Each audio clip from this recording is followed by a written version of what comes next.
We there now? Now is it working? I should probably watch another tutorial video on how to. It's just working so good. Is it because... I think it's because of my Switch. Hold on. Is this working? Docs, chat.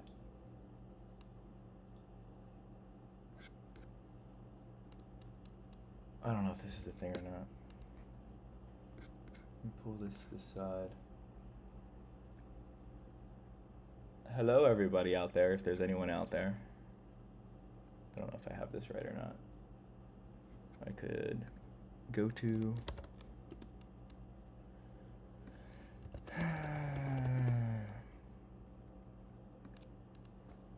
Okay. Okay, now, so we are live? Is this right or not? Oh, okay, cool. Got it this time. 3 times the charm. Sometimes it takes a second. Okay, so, holy crap. I just put out a video. Well, it wasn't a video. I was streaming and I was talking about the whole Braille situation. And, dude, it went insane. Like, it was getting views, which is kind of cool. But then the comments were people literally, like, saying the most vulgar things to each other over a debate of something that none of them have any of the information on.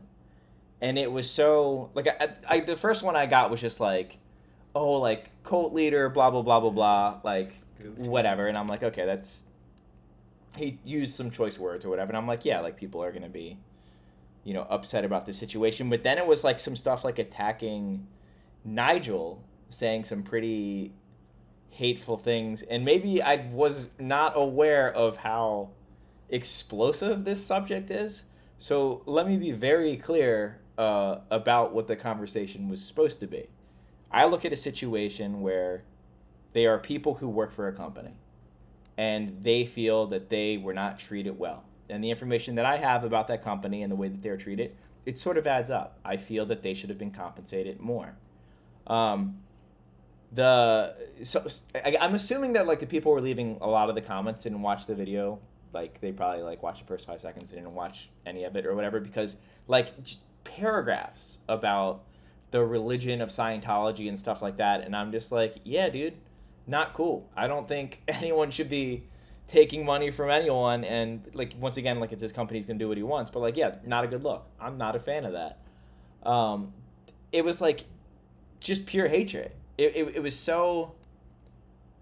I was, like, almost... I got mad because I started, like, reading the comments of these people, like, threads of people, like, arguing with each other over the subject. And, like, I don't understand why it's so easy for people who know that they don't know what's going on and the only information that they have is, like, what is given to them from the two people who, like, have the benefit from it. And, like, I can say that my input on it is from my platform and how I know that it works, and that's why I spent the time describing, like, this is what I do. So I would assume, like, they could do something like this.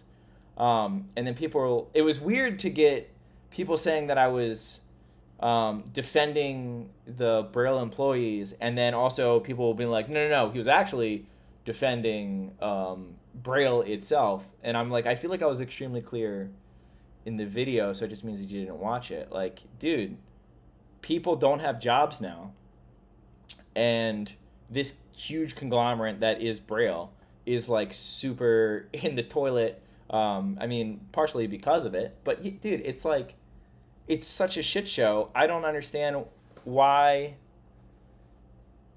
you like me discussing it, and you know, maybe that's my fault. Maybe I shouldn't be coming on here and talking about stuff that I don't have 100% of the information. I was trying to be, like, a bit of a, oh, well, like, maybe it went like this, and, like, let's look at everything objectively and have a little bit of compassion towards everyone. I know these people are hurting, and I know that this situation over here is really shitty, but, like, dude, like, I literally, the comment section was getting so aggressive, I, like, literally just paused the video. Like, I stopped the video. I mean, I can still put it back up, but it was like, what does chat think? Like, what do you think about how intense this hatred on both sides is? Like, what, maybe I don't know enough about what's actually going on to even comment on it. That's fair. I'm totally open to the idea of like maybe I should just keep my hat out of it and not give any opinion at all. Because it felt almost like arguing with someone about politics, where like they don't listen to anything that you had to say. They're just like, oh well, like I already believe this, and then they just like jump on that. And I was just like, dude, like they were like attacking people's family members that were involved in the Braille thing, and like I don't want to facilitate a place where that's gonna happen. Like I mean, I'm just giving my opinion, right? But if my opinion's causing possible damage to someone else, I don't wanna do that. I don't want to have a part of that. I think that it's a shitty situation, and I do side personally. I do. I side with the employees of Braille. I think that based on my experience with Braille, it seems that they don't treat people as good as they should be treated. And I think the fact that it seemed like people really wanted me to jump on top of the Scientology thing really hard. Like he's like the blah blah blah cult leader, blah blah blah. I'm like, yeah, that's all fine and dandy. I'm not a fan of any of that. None of that is great information. That does not. I don't like that. But what I'm talking about is specifically how these guys are treated. I care about that. I care about that wrongdoing, you know?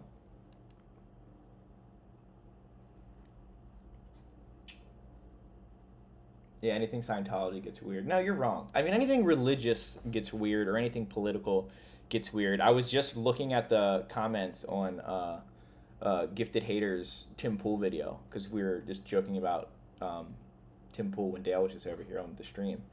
And I was like, oh, I wonder if he got any, and like, it's like threads, like it's once again, it's just like, oh dude, like, I mean, anytime you touch on that stuff, it's going to be so explosive, but like the intense passion of it, it's just like, fuck dude, like the comment section is such a bizarre place and how much sway it can have on things, you know? Like, I think the main worry that people have is like, I would hate for someone to see something like, oh, this employee here did this, and it's like some just like made up shit, and then someone else sees that and then they spread it as misinformation. Because like real quick, that chat, or not the chat, but that YouTube comment section got insane. And it bums me out because it's like I felt like I was doing not the, I mean, it's just like shooting from the hip. I was just saying what was on my mind. But like I felt like I did a good job being like, hey, like it really sucks, and like let's think about this as like these are fellow people. Like this is someone who actually is struggling right now. And in the video with Glow, you see how emotional he is, and like you see all these guys being very emotional. And then you watch the response video of like Aaron seeming to want to right the wrongs, and me just being like, well, I think like this is a good way to right the wrongs if you were to do it. The situation's already shitty, but blah blah blah. And then just people not responding to any of that, not watching any of that. And just out the rip, just being like, no, you're an idiot if you think this, and someone kind of be like, oh, you're a bot bird person because you believe this, and you're clearly paid by the church, and I'm just like,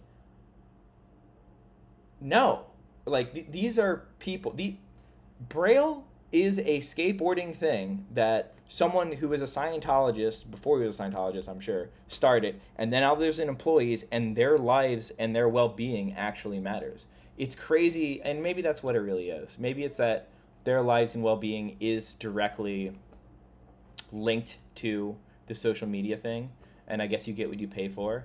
I just like, I'm seeing these comments, and all I can think is like, this is going to affect a bunch of people negatively when it doesn't need to. I don't know, maybe I'm just taking comments too serious, but like, holy shit, dude. Like, that was gross. Says your video was fair on both sides. That's what Ricky tried to do.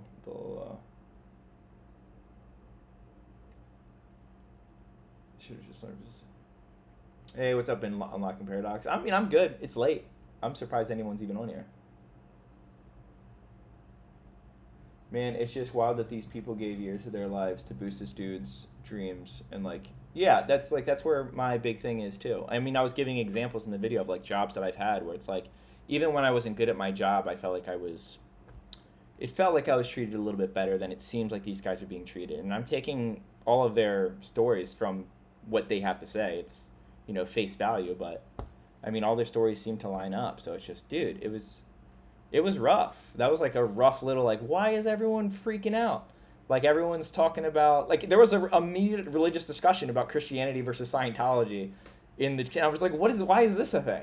Like, what do you? We're talking about people who lost their jobs.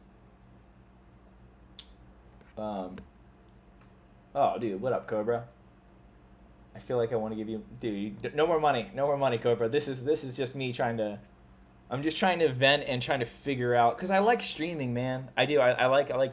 This is a good way for me to open chat with people and like respond to the comments, and like, the more I think about it, like maybe it's just not my place to comment, even if I try to do it as fair. I mean, obviously we're all biased, but like me trying to not be too mean about stuff and try to look at things logically, because at the end of the day, anything that I do can and will have like a bit of an influence on people. And I hate the idea of someone misinterpreting what I have to say, or picking out what they want to hear out of what I have to say and going and running with it. Or like, like let's say someone doesn't like me and they're like, oh, well, like I'm going to take this way because that lines up with me not liking me. Or someone who does like me, like, oh, well, like, I'm going to take what Dan says is gospel and I'm going to run with that. And like both of those things suck. I don't want anything to do with any of that. I just wanted to have like an actual discussion of what people thought. And I was giving like a rundown on like, here's how I'm sort of taking the subject. Because you said you don't like Scientology, didn't have so much to be a part of it. Someone like Aaron lives there, like in every... Aaron has to pay a lot for his new job in religion. I mean, dude, and I 100% agree that there's a whole lot to talk about with Scientology or any religious discussion whatsoever. But, dude, it's like, I just want to talk about the Braille guys. I just want to talk about them. There is a YouTuber, I don't know what his YouTube's name is, but he did a video specifically about that side of things, about Aaron Cairo, and I'm sure someone down in here can tell you his name. That's like his shtick. Like I said in the stream before, I don't want to talk about stuff that I know that I'm extremely uneducated in, and I've probably watched all the exact same documentaries on these religions as you have, so I'm not going to I'm literally just going to talk about, oh, well, like this dude looks like he got underpaid, and this person seems hurt, and I don't like that. Let's discuss that, and what can be done to fix things. Not, hey, let's all shit on this situation and nothing gets better. We just all talk about how terrible someone is, instead of being like, well, okay, it's this bad now. How can it get fixed? Or if it can get fixed. And maybe that's my bad for trying to do that. Maybe, I mean, it's definitely, I mean, it is in the skateboarding world, but maybe I should stick more to talking about skateboarding than something dramatic. I don't want to be like someone who's out here like chasing random drama. Dude. Cobra, please stop. No more money, please. Has Jesus Xmas landed? Jesus Xmas landed. What does this mean? Can someone explain to me what Cobra just said?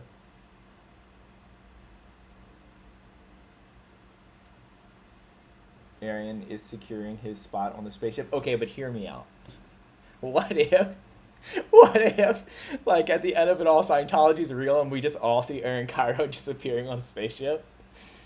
It would almost be worth being left on Earth, and I don't know what their religion says happens to Earth, but just that image of just him just disappearing and him being right would be funny to me. Yeah, you don't care about the controversy. Yeah, I mean, I wanted to come in there with like a little bit of empathy and be like, hey, like let's talk about this and care about these people that aren't necessarily in the corner of the skateboarding YouTube world as me, but they're people. I've always done a little bit to defend the channels that go very vanilla and are PG, because there's a place for them. There are things for younger audiences to watch that doesn't need to be, it doesn't need to have cursing in it. You can just have like good, clean fun. And I like that there's places for that. And Skate IQ now is like the place that I will point people to go. I'm like, I think they're doing an incredible job. The behind the scenes stuff of like with Braille and like all the drama about it, like I get it, like 100%. We could talk about it all day, but that's not what I wanted to talk about. That's not even my place to talk about. I mean, I can sit here and tell you my beef with different religions, and specifically I could really hone in on Scientology and be like, the documentary told me that this is how they deal with people when they're getting out of the church. But I was more like, dude, a bunch of people don't work now. And they had this like gig where they were skateboarding, and that's cool. But also when they had that sweet gig, I feel like they weren't being treated as good as they could have been treated. And now they have nothing. And yeah, dude, it bums me out. Crazy. Wish you could see it from outside the box, though. Let's see what else you said. Oh, respond to my contest. Okay, hold on. I'm going to this guy's comment. Data. He's doing this on purpose because he thinks the skateboarding industry is no longer lucrative. You think that he's causing all this chaos because I don't understand. Data Crash Collective. The comment that I'm reading that you said, it says, Braille is on par with Minecraft YouTubers, let's be real. Man, I don't understand any of these references. I wish. Minecraft looks like it would be fun. The soundtrack's sick. He's doing this on purpose because he thinks skateboarding industry is no longer... Well, I mean, the skateboarding industry is definitely dying out, but... dude, Cobra is just sending money down my throat right now. New rule. Any money that gets sent to me for the rest of this chat, I'm going to give to Dale. Wait, who do I know that needs money?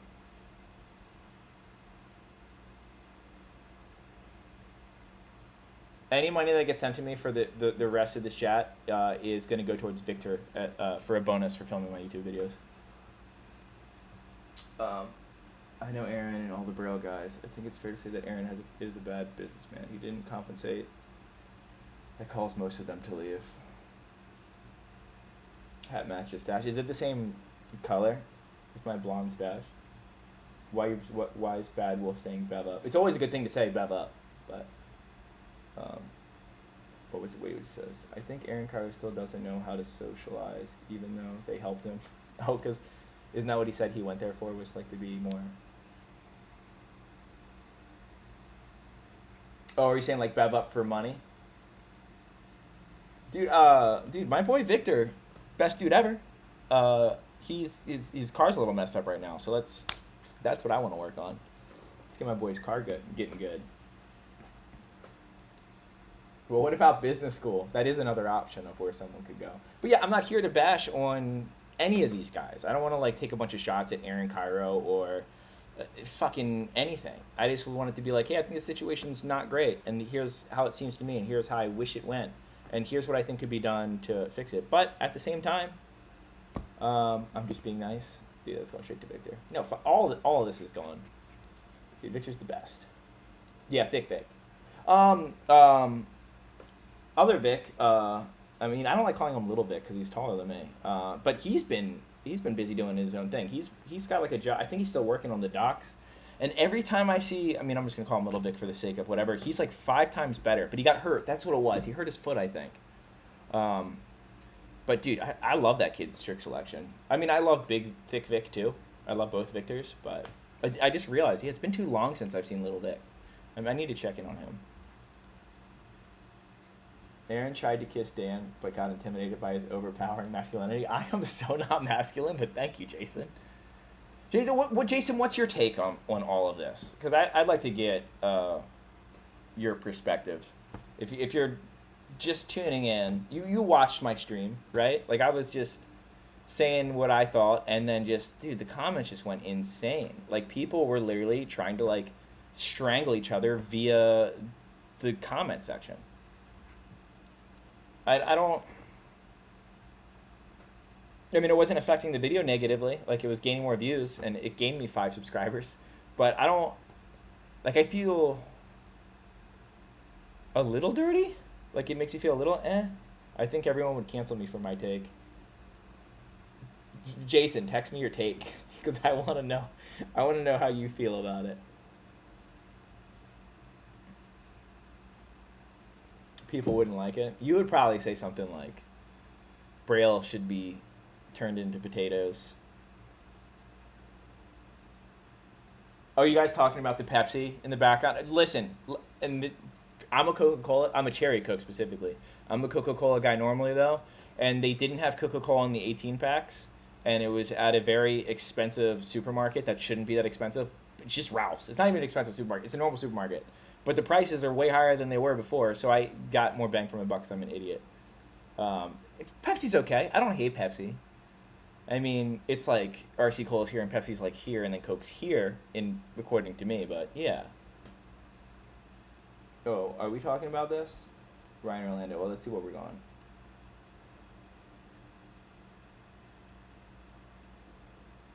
Oh, hell, Lord Zeno. I want to hear from Gabe. Is he a Scientologist? I don't know anything about. I hung out with Gabe in where were we? I went on a trip to Las Vegas with it was when I was getting 3 Block stuff. So like Andy and all those guys were there, and Gabe was there because I think Gabe is Flow for Revive, or was Flow for Revive. I don't know. I didn't. He was kind of quiet.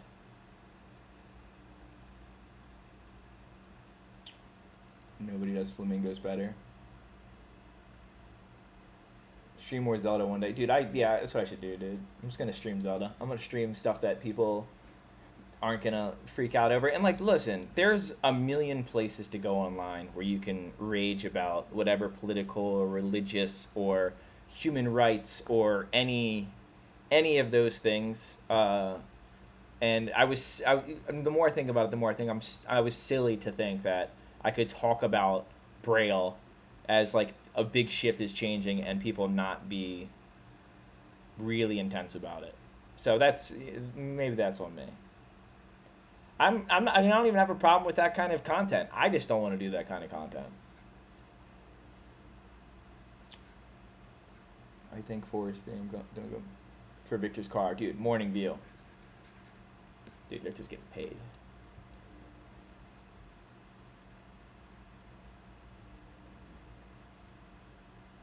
Let's see. Shout out Nigel. I don't know if I've met Nigel. I think Nigel, out of the group of all of them, is the one that I haven't met.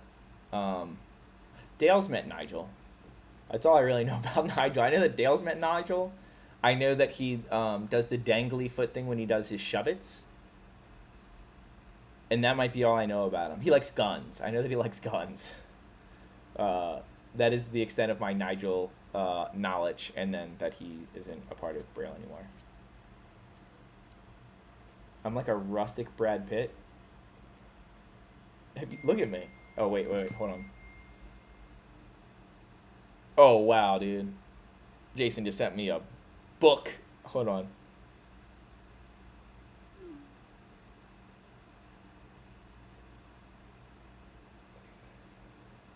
Mm-hmm.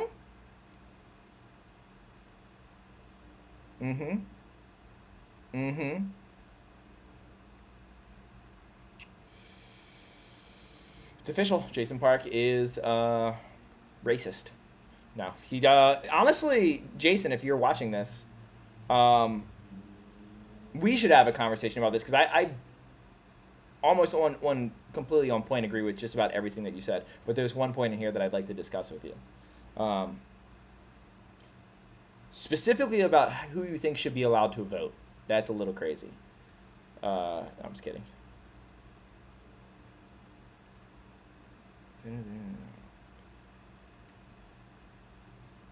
Yeah, kind of.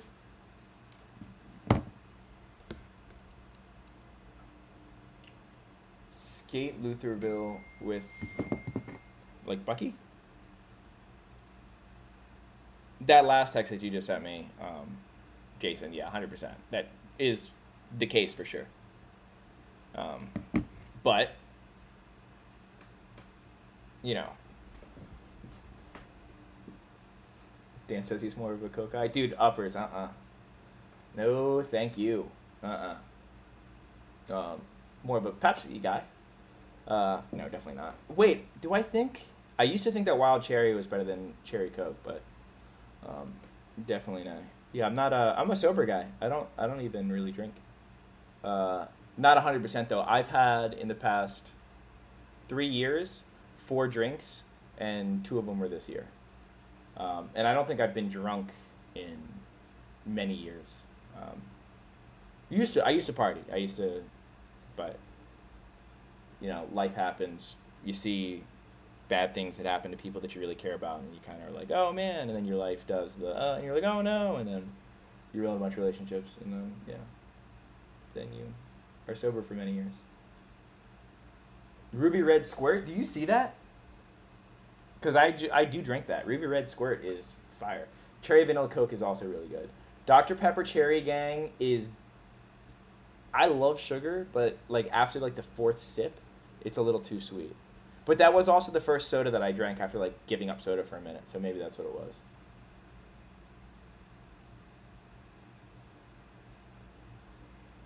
YouTube chat, some reviewers are discussing Dan being a Scientologist. Dude, if I could afford Scientology, I don't know what the benefits of that religion are, though. Like, because when I think of, I mean, I guess in a lot of ways, most religions are pay to play to an extent. Not really, but like not officially as much as, but I think of like Freemasons and like how they'll get you jobs and stuff like that. Or at least that's what I was told happens with Freemasons and stuff like that. They look out for each other. Dude, I'd love to give me more views. What about Cheerwine? Dude, you're down south, huh? Yeah, Cheerwine's pretty good. Who wins in a game of skate? Aaron Cairo or Dan Webbs? I've never seen Dan Webbs skate.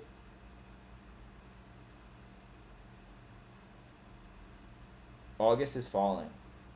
That sounds like a band. What is August is Falling?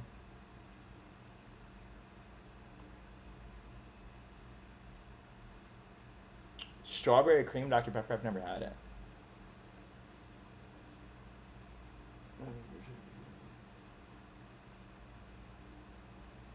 Don't fall for dogma, I don't know. There's a lot of dogma in a lot of different things. I agree.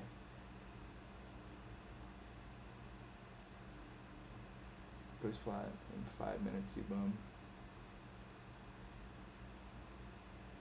Dan Webb starts his video, "What's up, pussies?" and it genuinely upsets me. Sounds like you shouldn't be watching those videos then. Do you miss Wawa? Okay.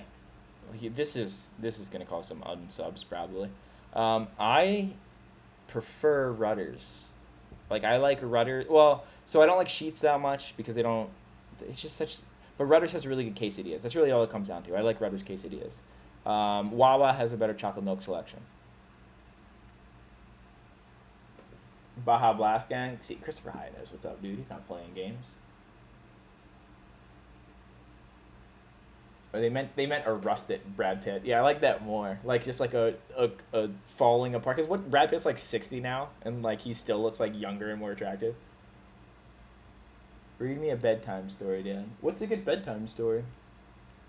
I just man, I had like a fever dream of a book that my mom used to read to me. What book? And I was talking to someone about it. What was it? Oh my god. I don't remember. The first 4 sips of sheer wine and Gucci for the rest of the ontology next. Dude, starting a religion would be insane. Think about that for a second. People just start religions.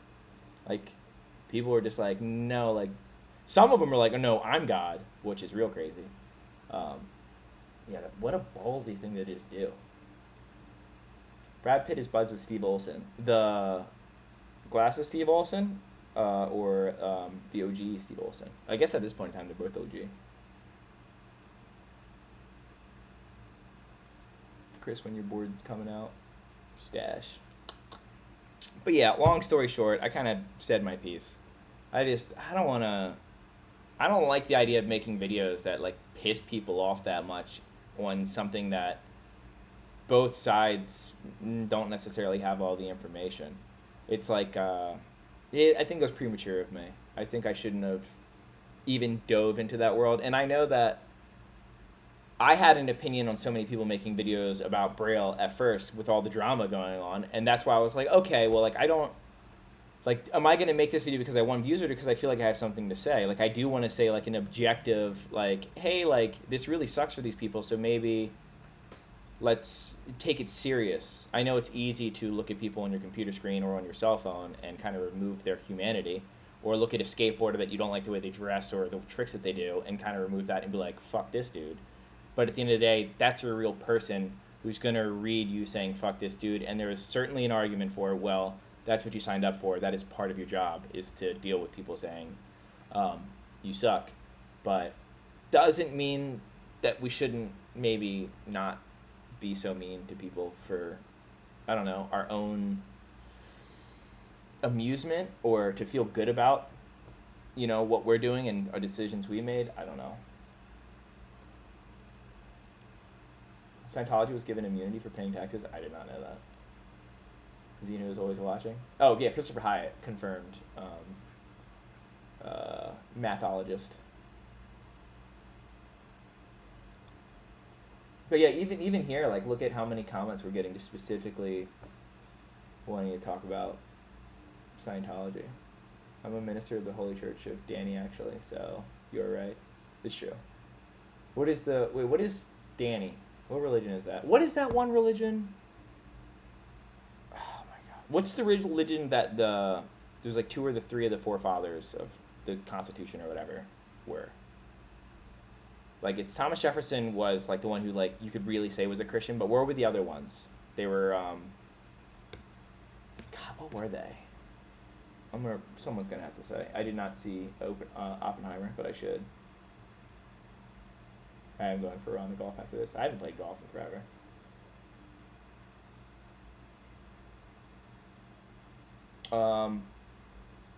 Does anyone know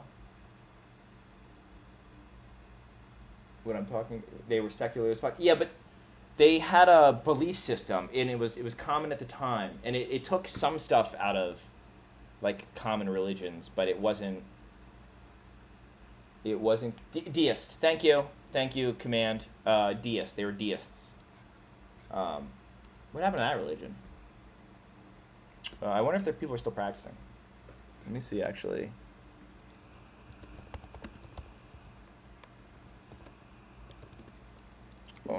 Most simply stated, deism is the belief of the existence of God, often but not necessarily a God who does not intervene in the universe or after creating it. So sort of like the hands-off thing, right? They believe that God created everything, because that it's real easy to look at a lot of stuff in specifics and be like, okay, well, this is it seems to be like created. It seems like an intelligence, but it seems like he's not really doing much. That's what it was. A lot of the founding fathers of this nation were deists.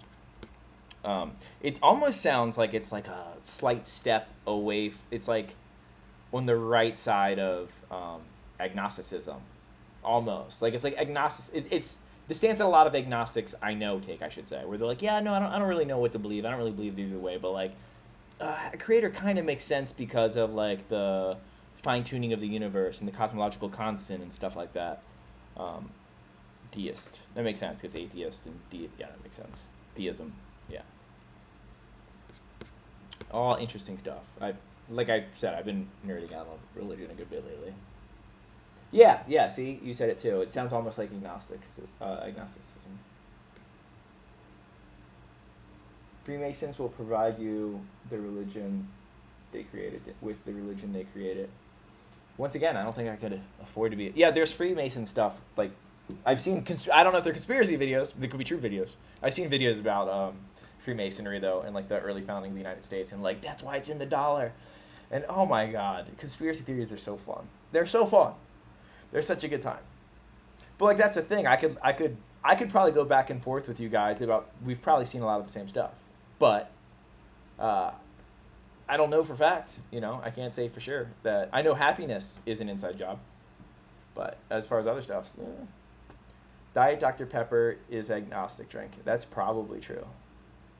Anytime I see the word Dr. Pepper, I think of AJ, and I think, man, I need to go skate with him ASAP.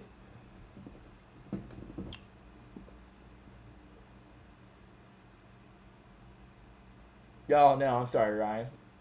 Ryan, you can go to bed, dude. All it was, I'll give you the rundown, Ryan. This is a rundown specifically for you.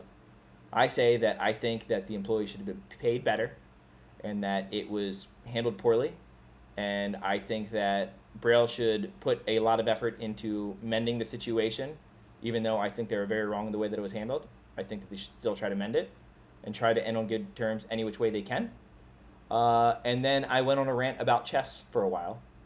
And then the comment section just went insane. Just like, cult leader, blah, blah, blah, blah, blah, blah, blah. Which, it is the elephant in the room. It's pretty hard to talk about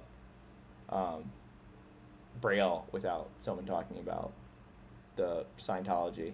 Barry was a Scientologist too. I don't know if he still is. And then Costin, I guess, took a course too. But there was still some like Scientology talk with when people would talk about the barracks, but nowhere near as much as Braille.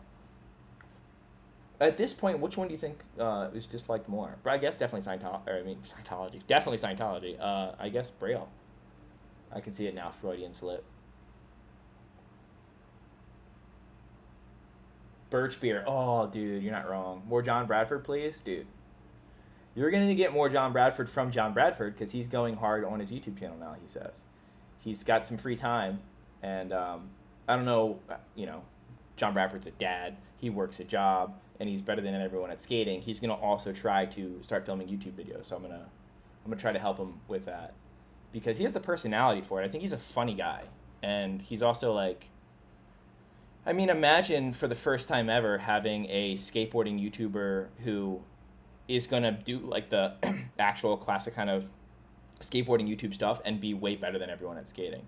Because when I look at like Tom Masta's videos, I think he's doing very much a tutorial thing and it's like about skating or whatever. I think John's going to go into his life a good bit. And I think that would be a fun ride. I do not know who Denny is. Does anyone know who this Denny person is by Cobra? Yeah, we love John. We love John. I've been saying it for years. I think John is the best skater on Pal Peralta. Cream soda over root beer. Hear me out. If we're talking about like Barks root beer versus like A&W cream soda, it's Barks root beer. I'm sorry. But if we're getting into bougie cream soda, I think a bougie cream soda takes out a bougie root beer. But both of them are out of the discussion because a bougie ginger ale and bougie grapefruit soda are top tier sodas. You're going to spend $4 for a glass bottle, but they're the best sodas you can get. This video is going to be called Talking About Soda. Show more Killian. Killian, he whenever he comes out, I always film him. Dude definitely rips. What I like about Killian is he no matter what spot we're at, he always tries to skate it. Like he'll skate rails. It's not his thing. He's like a freestyle world champion. But he'll be like, oh yeah, I can front people this rail. Barks red cream soda is okay. That's a good Bruce. You know what you're talking about. That is true. Matthew Wilcox in here. John is, in fact, built different. Man, it is 10 o'clock at night. I know some of you people are up super late. But yeah, so, I mean, everything I said in that video, I think I definitely stand by it, but not my place, maybe I need more information. I talked about Julian in the other video. He's, hold on. I know you are. What am I? why is so many people in the chat texting me as they're in the chat? Chris and Jason and Matthew, if you want to send me a text, dude, you can send me a text, dude. I'm gonna start revealing all these texts. Which now I'm seeing there's a bunch of people I need to text back. Man, tomorrow's gonna be fun. I'm excited to skate tomorrow. I took today off. Aaron watching this video. I hope so. I don't,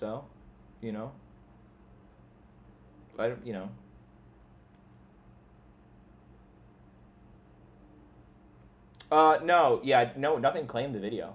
The video didn't get taken down by YouTube or anything like that. I literally like left it up for a little bit and I went back to check in on the comments and it was like the most passionate anger between these people. And then just like people making stuff up. Like people who didn't watch the video and are just saying wild stuff. And it's like, okay, rumors are going to spread regardless. But it's like, dude, I don't want to facilitate someone saying something about someone's wife that I don't know if it's true or not, but I have a good feeling it's not true. Like, I don't want to, I don't like people bringing other people's family into it or talking really negative about a person when I don't even have the correct information. And I did create the room to do that in. I'm talking about like a very high temper. Like it'd be like, what was it? It was the example I always give is one time Zach left a comment on one of my videos where it's like me doing some trick. It was the hippie jump rally thing. And he just wrote, checkmate atheists.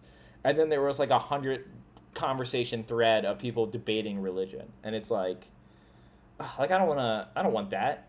I don't want that energy over here. I mean, it's gonna happen regardless, but ugh, it just sucks, you know.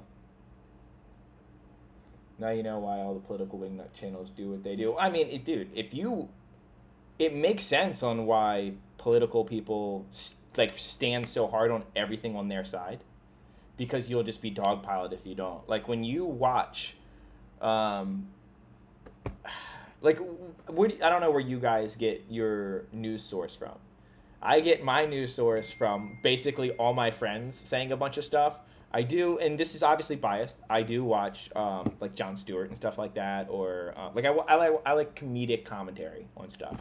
I'll watch a couple random YouTube videos about what's going on, and then I'll watch like some random headlines.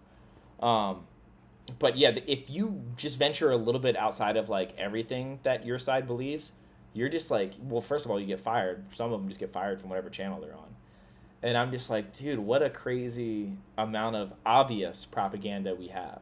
Like, it's so obvious when you look at any, I mean, especially with politics, it's so obvious when you look at either side where you're just like, I mean, we can definitely argue which side's worse or what side's better. But like, they both are just like, dude, people are staying quiet because they don't want to be kicked out of the club, because this club's the only way that they're going to have a voice or have a paycheck. And like, that alone makes me like, it makes me feel so shitty about the world. And I know a lot of people want to pinpoint America for that, but it really is the world. I've had conversations with people in all sorts of places in Europe and everywhere. You know, I got a buddy in Africa, everywhere, and it's like, it's tough out there, dude. But you know, lots of echo chambers. It just depends on which one you're in. Yeah.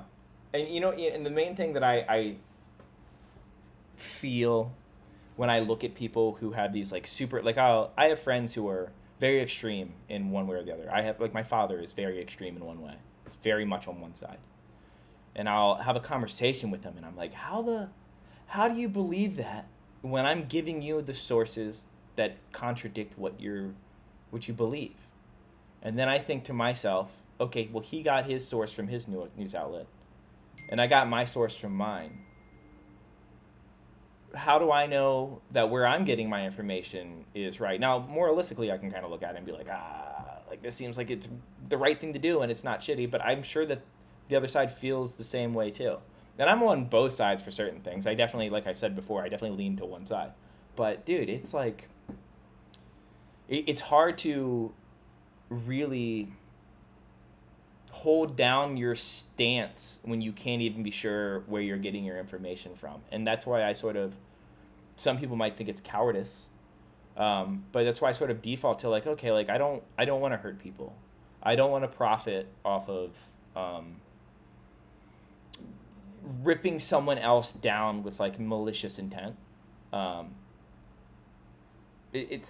don't want to have a conversation with someone, and I do this. Like I'll be talking to someone I don't like, and I'll be like, I'll tell them why I don't like them, because I mean that's my personal experience. But it's like there's so many times where I catch myself saying stuff that I don't know what I'm talking about, and then I look at everyone that I know and I see that we all do it, and I'm like, God, like I feel like there needs to be more conversations about us trying to realize how little we all know, if that makes sense. Yeah, war is very real. War is very, very real. Come skate RingCon? What am I going to do on RingCon? You know, I tried to no-comply RingCon. True story. Broke my rib. I swear to God, dude, I tried tricks. Dale for president 2020? No. No, because if Dale was president, we would all be watching Dune 2 all the time. And this is going to piss a lot more people off than me talking about politics. Dune 2? Good movie. That's it. It's a good sci-fi movie. As far as sci-fi movies go, 9 out of 10. As far as movies go, 7.5 out of 10.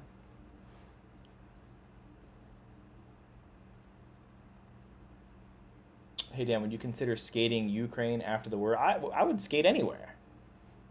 Does Ukraine have flat bars? That's really what it comes down to. If Ukraine has round bars, You know, if North Korea has like a low down across down kink rail that's like a little bit below knee high to get on, sign me up. I will go there. Dune 2, overrated, worm people. The 1984 Dune, yeah, I mean, oh, this is gonna piss more people off, dude. I think that what's his name? Guy who directed that, who did Eraserhead. Twin Peaks, great. Everything else, not fully on board with. I get it. I understand. I mean, I kind of sort of feel the same way about who's the guy who did the Budapest Hotel. That movie's awesome. I also really liked. Oh, he didn't do Rushmore, did he? I don't think he did. But most of the Wes Anderson movies, I'm kind of like, oh look, it's the exact same style of film and humor, done with different words and different actors. Not huge on it. New Mad Max movie was awesome. I've heard that from a couple people. David Lynch, thank you. Yeah, I'm not the biggest David Lynch fan. I'm not saying he's overrated. I'm saying he's just not my cup of tea.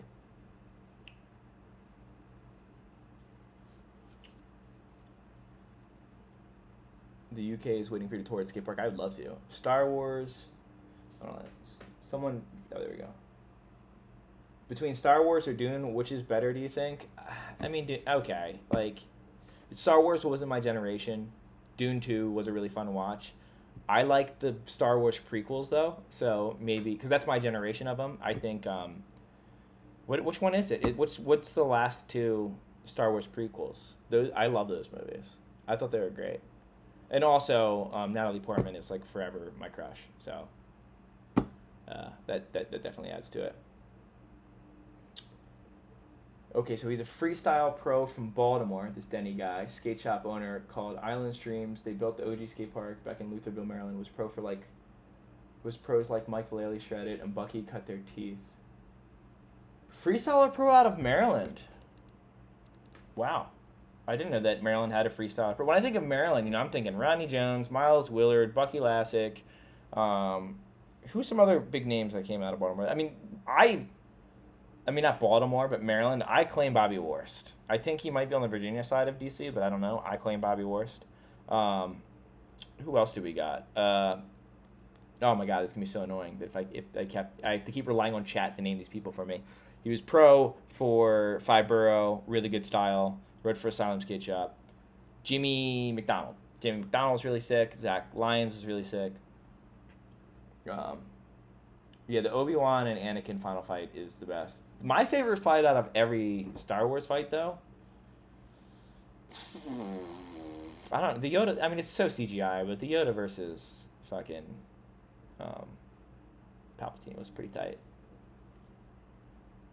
He did have the high ground, though. Yeah, Mace Windu. I can't believe they didn't bring him back in any of the... They had a lot of opportunities to bring that dude back, and they didn't, did they?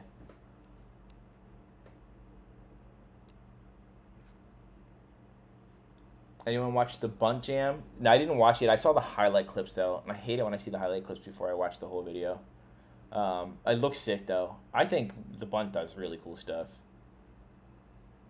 Like, their events are just, yeah, phenomenal. I mean, Dime Glory Challenge also. That's, like, it's funny on how... I mean, maybe not. I don't know what the views actually add up to versus, like, Street League or whatever, but when I watch one of those Glory Challenges or the Bunt or any of those contests like that, I watch it, like, straight through. Like, there's no... Like, if that video is 50 minutes long, I'm sitting and standing still for 50 minutes. Those things are awesome. I wish they would do them more. Can you imagine if Street League, like, did a series where they really leaned into what I'm sure they could just end up calling, like, this is the heart of skating or whatever way they want to market it, but it was just a super fun event of, like, all these top pros. It'd be basically a lot like the Dime Glory Challenge, but maybe with a little bit more of a budget like Street League has. And, yeah, I don't know. I think that would be fun. I think that would be cool. I think that would be a way that Street League could maybe reach a greater audience, but what do I know? Last time I gave my opinion on things, people went crazy in the comments, so. Bearing shields on or off. Okay, I'm going to give you some information on the bearing shields on or off. Being that I've talked to George Powell, I mean, Bones Bearings, inventor. Create the Bones Swiss Ceramics, the Bones Swiss, the Bones Reds. I got the inside information. That I've been to the factory. I know how they all go. If you take the shields off, it's worse. I'm sorry. It's just how it is. It's worse for the bearing. They will blow out faster. It sounds cooler. They will not last as long. I know that the concept of, oh, dirt easy in, dirt easy out is the idea, but no, when dirt gets easy in, it gets gunked up and stuck to it. It doesn't get easy out. It has something to stick to. So it's easy in, and then it has something to get stuck in, and then it's harder to get out. So keep your bearing shields on, take them off, clean them out, put the bearing shields back on, unless you really want the sound. You know, I've seen people run shieldless covers, and they can consistently clean them. That also works, but Darth Corgan, actually, you never heard the legend of Darth Corgan? I heard that he beat the Slappies. I don't even know. What did Darth Plagueis beat death, right? There's nothing cool that I could beat. I beat Jason Park in a game of Skate in the video once. Do I fuck with the Fox and the Hound? Only when I want to cry. I've been having I was just talking to Dale about this. I've been having a really intense nostalgic overload lately. When I went home, I watched Mary Poppins and just I tried so hard to just hold it together, dude. Those old things make me so sad. What's a good impact bearing? I don't know. I think with impact, all bearings are probably going to break around the same. If you're a big jumper, I would recommend getting Bone Threads. I would recommend not spending more than $30 for your bearings. If you want to skate as fast as possible and you're a racer, you're going to get the Bone Ceramics. If you are going to take care of your bearings, like actually clean them, Bone Ceramics will last you for years. Bone Swiss are also a great option, though. I'm a Bone Swiss guy.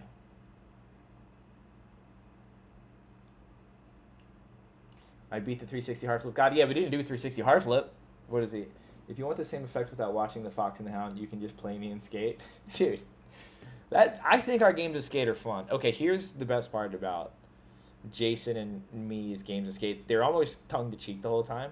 Because the whole time, we're like, gentleman's game. But we're sort of just waiting to see which person's going to throw out the first little bit of fuck shit. And then we're going to be like, all right, buddy. Like, it's time. Because Jason's going to do some spinaroo stuff, and I got all my dumb half flip variations and stuff like that. But usually we try to play honorably. But they're fun.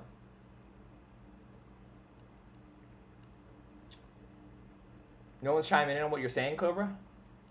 Why aren't you guys paying attention to what Cobra's saying? Hold on. Let's scroll up. Because I was talking about that pro skater. What was the last one you said? Oh, because I think he's saying stuff outside of it.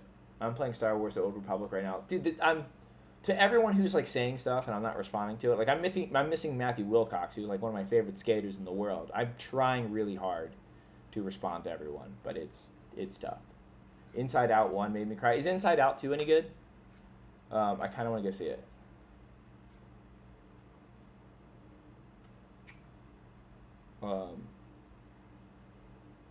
If you're going to Eastonville, check out Killer Skate Park and look up Holiday World. Yeah, that's if you don't learn how to skate a spine like Chris, go to Killer Skate Park.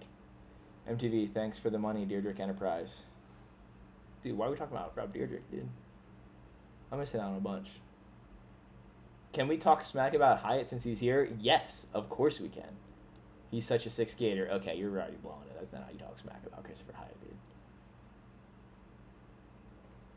Did you notice a difference with your independent trucks pre and post manufacturing moving to China? I stopped riding independent trucks. I'm a Thunder guy now.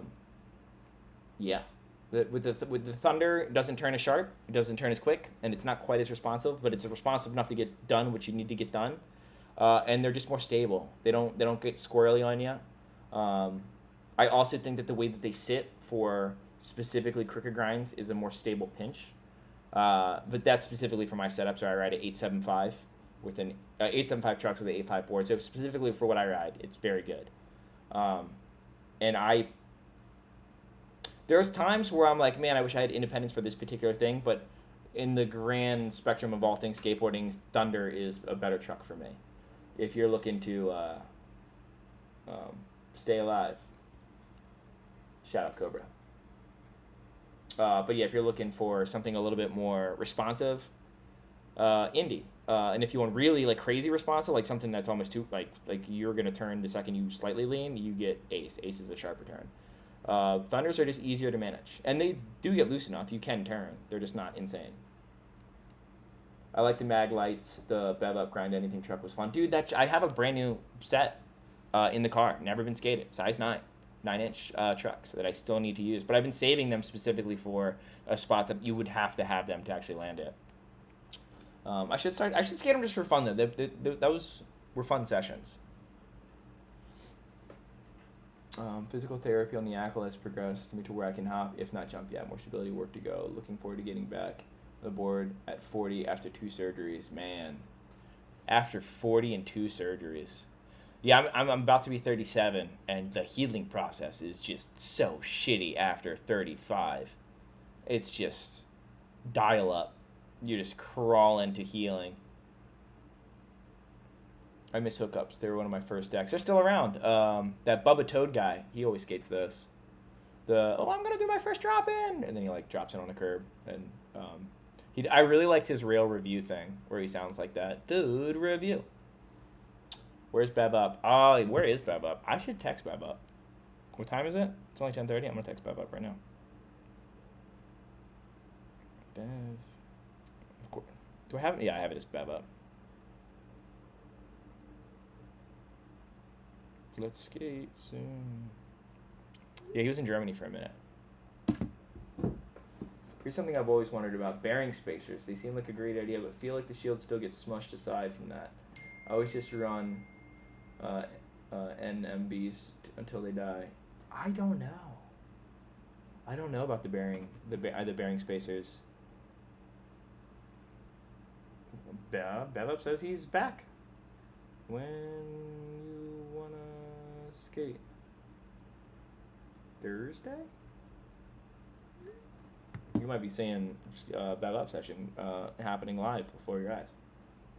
I'm still riding my destructors from 12 years ago. Took a 7-year break though. Still, that's crazy. I work Monday through Friday. Okay. I was working Monday through Friday, so works 8 to 5 Sunday. Oh, a Bev Up Spencer Newsy session would be fun. We'd have to go to a curb and just watch those two create magic. What high school did you go to? My wife. So when I was 13, I was taken to the middle of nowhere, Aldersburg, Maryland. So I actually went to high school at Liberty High and then moved back to Baltimore when I got older, after school. We hurt his rib. So he'll be out for 2 weeks. Oh, damn.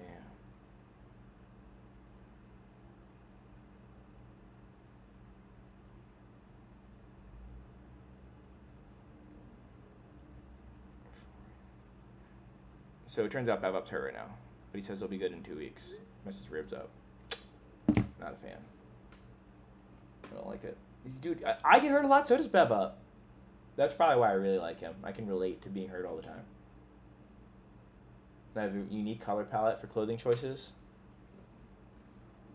This makes me think of that, who does that song? Some folks like water, some folks like wine, but I prefer the taste of straight strychnine, or whatever it is. I'll get some to you this week. Oh, yeah, I skated. Dude, Spencer took me to some really... Dude, UCSD down in San Diego, every time I go there, it has like 20 new spots. Jason Park versus Bev Up. It depends on what they're playing on. If they play on flat ground, Jason Park's got. If they play on a curb...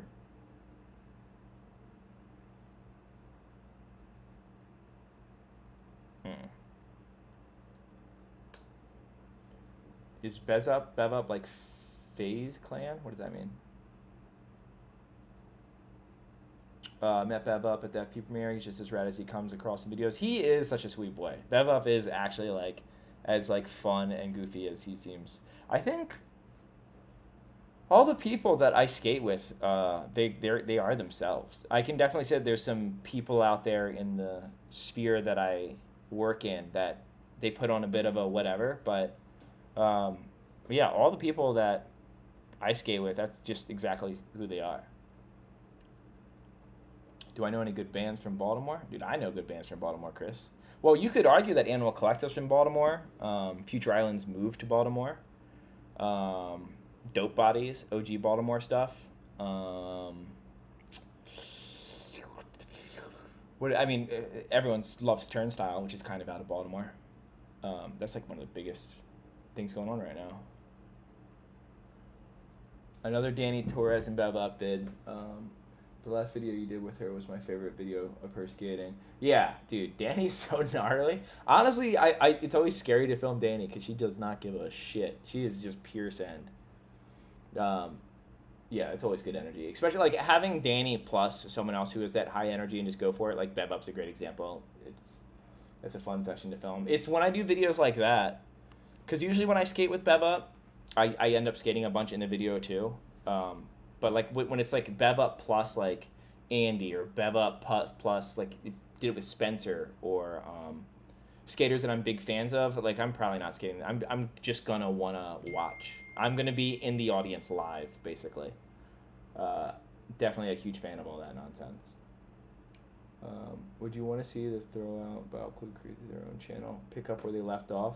Oh, like have it be like a 700K situation where everyone that's not a part of it starts their own thing? I wonder how that would go. I don't know how that would go. I think it'd be hard. Dude, Dan, you should get 2 phones. One called Bev Up and the other one called Aaron Cairo. Put both on speakerphone and put them and just see what happens. It makes you think of the 2 pizza places and you put them together and they're just like yelling at each other.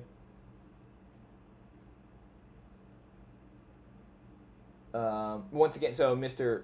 Hopper, I gave someone else a quick rundown of what it was that I said. I just basically felt that team riders at Braille didn't get they weren't treated fairly, and I said that there should be an effort on Braille's side to make things better in a lot more details. And I watched some of the videos and I give some personal opinions of how I handle my channel and how I think they should handle their channel. But more than not anything, I'm just kind of like, yeah, I feel bad for the employees and I would like things to go better for them with way more detail than that. Last question before I go. Sorry for all the questions. What is your favorite skate video part of all time? Dennis Busnet's diagonal part. So that's Dennis Busnet's throwaway footage from his Since Day One part. But for whatever reason, the song and the editing and I don't know, it's just my favorite. Is Mowgli going on PAL? He's getting PAL boards. Yeah, Mowgli's slow for us. I love how I say us. Like, I feel like I'm more of the company than a team rider, to be honest. I feel like I am Pal Peralta's filmer, and then in parentheses, cell phone. That's how I kind of feel about it. Like I know, like I'm gonna have stuff in the video and stuff like that, but like it kind of feels like guest tricks almost. I don't know.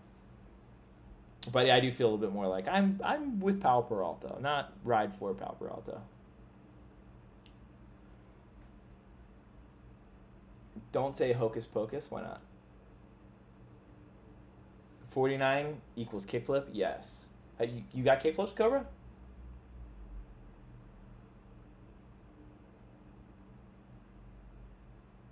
When are you gonna give us the shoe review from all those shoes you bought a while ago? Dude, you talking about the Americas and stuff like that? I gave them away.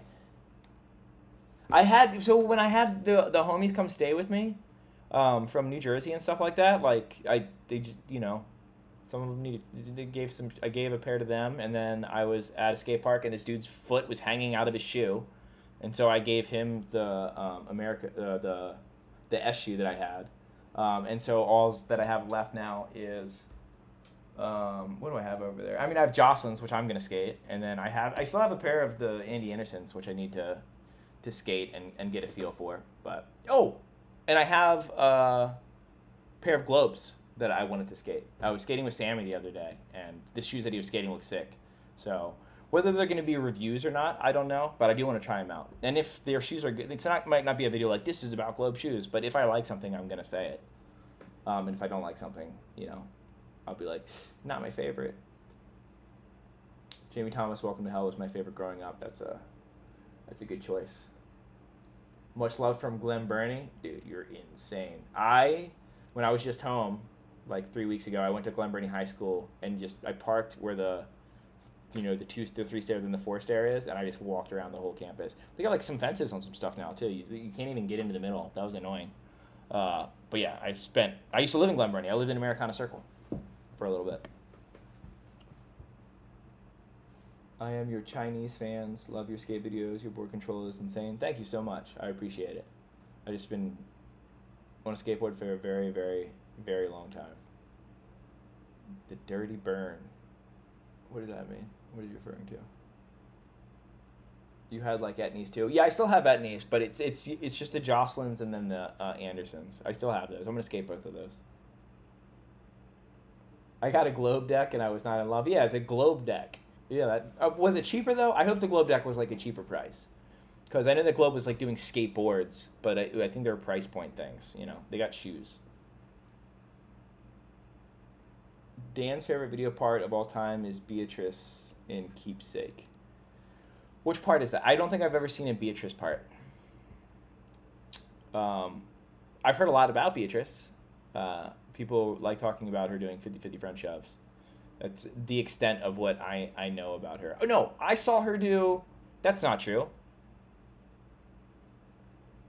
She did a grind on one of those median ledges.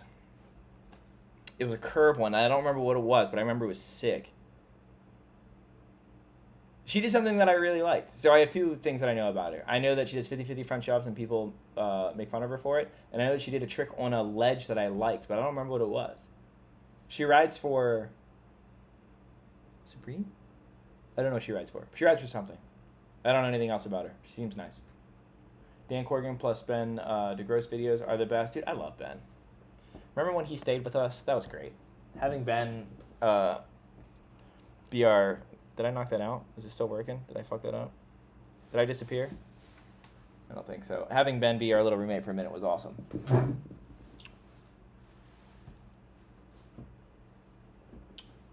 My recent favorite part is Jason Park in colors. Oh, is that the new... I don't know if Jason's still in here. Jason, when are you going to try out that other footage that you showed me? Because I've been telling people about it, and I'm annoyed that it hasn't come out yet. Not annoyed, but I'm like, Jason Park is sitting on the best footage of his career. He's going to drop it soon. And don't get me wrong, your colors part was great if that's the newest Happy Medium video. But you have so much good stuff. And I want them to see it. Or I guess the chat's over here on my screen. Not that you can see it, it makes a difference.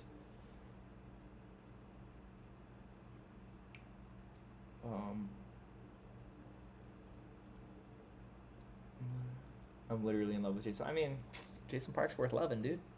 He's a good guy. Rare 2001 Globe. Wait, what's this one? I rolled my ankle bad almost 6 months ago and still am having foot issues. I ride with an ankle brace still. Would you recommend skating with the brace long term? Or would you see that as problematic? Okay, so there's a long answer to this. I would see a sports therapist specifically for it and be like, hey, here's my injury, like here's the x-rays, blah, blah, blah. What do you think? I think it is always better to build it up as strong as possible, because when you rely on the brace, I have heard tell of it not letting certain things get as strong, which can make it more at risk. I also know that, like, or I've been told, I don't know, I've been told that knee injuries past, like, I think, like 25 or 26, they sometimes will recommend, sports therapists sometimes will recommend, depending on the severity, not getting surgery and just trying to strengthen it as much as you can, even if it's an ACL or an MCL tear, because those surgeries with the body that is aging like that might not heal as well. So I would bite the bullet and see a specialist. I know that this is going to sound like obvious promotion of my friends, but the video that I did with Anna, my personal sports therapist that I see, she's a skateboarder. So my skateboard therapist, I guess, she does do online calls. There's also Dr. Kyle Brown, who's helped skaters like Walker Ryan and stuff like that with injury. You can also reach out to them. And I would get not just a professional opinion, but a skateboarding professional opinion. That's what I would do. Don't listen to Dr. Google. Talk to a specific professional. And some of the prices aren't that crazy. Like sometimes it'll just be like, $100 and something for like a full consultation and them, maybe looking at it. So I would reach out to them, see what you can do.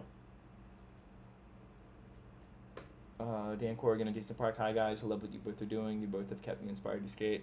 My head held high and you strive for my own goals. Thank you both. Hey, I love to hear it. Love to hear it.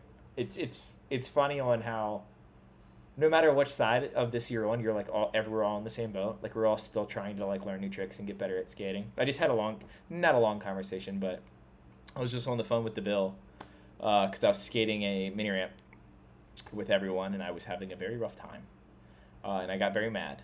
And then shortly after, we go to this manual pad.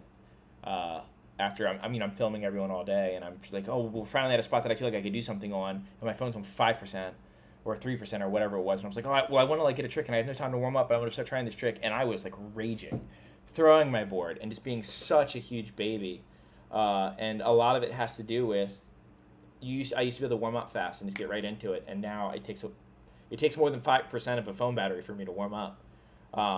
So just kind of like raging against your own body is definitely it's an annoying thing to deal with. Wait, what's this say? Hold on. But yeah, we're all Jason's still learning new tricks. I'm still learning new tricks. Jason? What do you look to for inspiration? Because I feel like I stopped looking to other skaters to get psyched to skate, and now it's usually concepts that get me hyped. Or like, I mean, for the past year, it's been a lot like me going back and learning tricks that I never bothered to get down. I've been very into like, I never, like, front crook's a good example. I never was too good at front crooks, and now I'm a decent front crooker. Jason, what do you use to get hyped? And also, yeah, I feel like Jason and Anderson would be awesome. Yeah, Jason, have you skated with Andy? I don't know if you two have met. Dude, Jarrett in Can't Stop the Firm, what a crazy name to pull out there. I brought up Eric Bork the other day, and DeVille was like, how do you even know who that is? I'm like, dude, skate nerd, of all things early 2000s. I watch skate videos to get excited to skate, usually the same old parts. But I don't really get ideas from them. Yeah, it just makes you want to go skate. Sometimes Instagram posts get me hyped. Especially when it's like some friends who don't post a lot, and I see them just like post anything. I'm just like, oh yeah, that makes me want to go skate. Phone battery is the new unit of time. Like, how long was the drive? It's like 6%. That's funny. Shout out Timothy. Don't force skating on the kids and support what they want to be like. Wait. Don't force the skating on kids and support what they love, and they will want to be like you if you skate. Yeah, I mean, if that's the conversation that's going on in the chat, if someone's like, how do you get your kid to skate or something like that, yeah, let your kid do whatever he wants. I can't imagine. Think about it like this. Think about how hard skating is on your body. Think about how difficult skating is to mentally overcome now. Like, I think that's the harder hurdle to go over, is learning to like turn yourself off and just go blank. Now imagine if there was no fun reward for that. Imagine if you were going through all that struggle of skateboarding and it wasn't the funnest thing in the entire world for you. What a nightmare. Like, someone who skateboards not for fun, like sometimes I see these scotches, these kids that I call bred to shred, like they're being kind of forced into the skateboarding world. What a mind fuck that would be. I mean, the amount of damage I think that would do to someone. Not wanting, like, imagine like not wanting to skate a handrail because one, you don't want to, but also like you're scared to get hurt, and then still making yourself jump on it. Oh, rough. Have you seen him? I have seen him. Almost round 3. That is one of my least favorite videos from that generation, and I don't know why. Yes, I do. Journey's why. Journey, that intro song, that would be on a loop at this local skate shop. And it plays like almost the whole song. God, I hate that intro. Nick Trapasso in that skate magazine. Dude, Nick Trapasso's part in I don't know if it was Suffer the Joy or whatever his first part was, where he skates in like pajama pants in the one scene. He skates that sleepwalking song. That's a really fucking good part. Really good.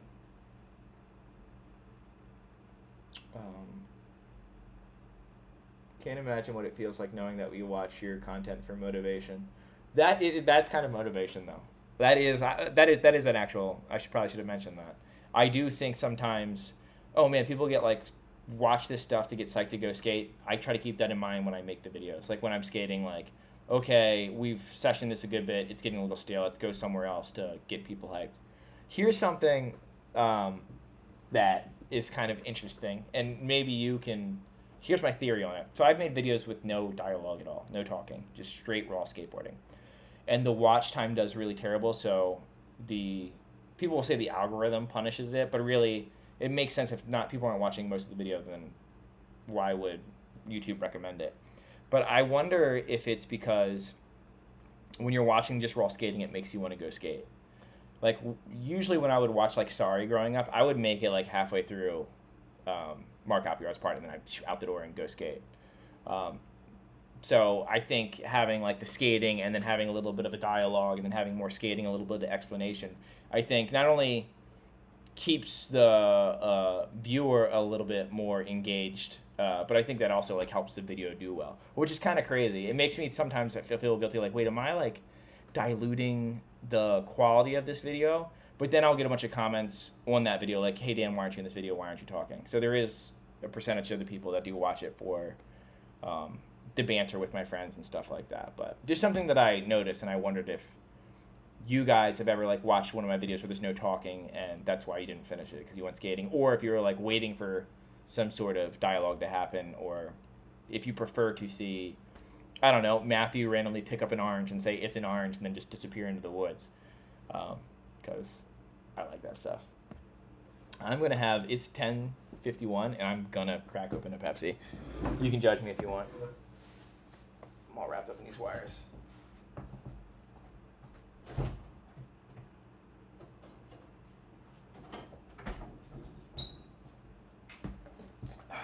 Yeah, I already had one that was open in the fridge. Where Jason going to bed? I close the door to my office and practice manuals while watching Dan during the day. It's a hard life. That's such a hack that people don't realize. Not the watching my video, but stationary manuals. If you want to get good at manuals, ollie on flat ground and land on your manual. Ollie on flat ground, land on your nose manual. Nollie on flat ground, land on your manual. All of that switch ollie to switch manual, like with like slight movement. That's why I can manual far. I'm not saying I can do all four manuals, nose manual, switch nose manual, manual, switch manual, until my legs give out. But I can definitely nose manual and fakie manual, I think, until my legs are done. Regular manuals are a little bit harder for me. I think it's easier for most people. And I think if I had a good start, I could probably regular manual until my legs give out. Switch manual, I don't know. But I got really good at manuals because doing that in my basement, just ollieing and landing in a manual, because there was no room down there. And now it's at the point where if I'm trying a flip trick in to a manual, if I get into the manual and I make it past the first 1 second, I'm going to go to the end of the pad if it's, like, not a mile away. So there's a little hack if you want to get better. Banter is greater than no talking. Okay. Good to know. I mean, that's usually the consensus that I get, but I don't know.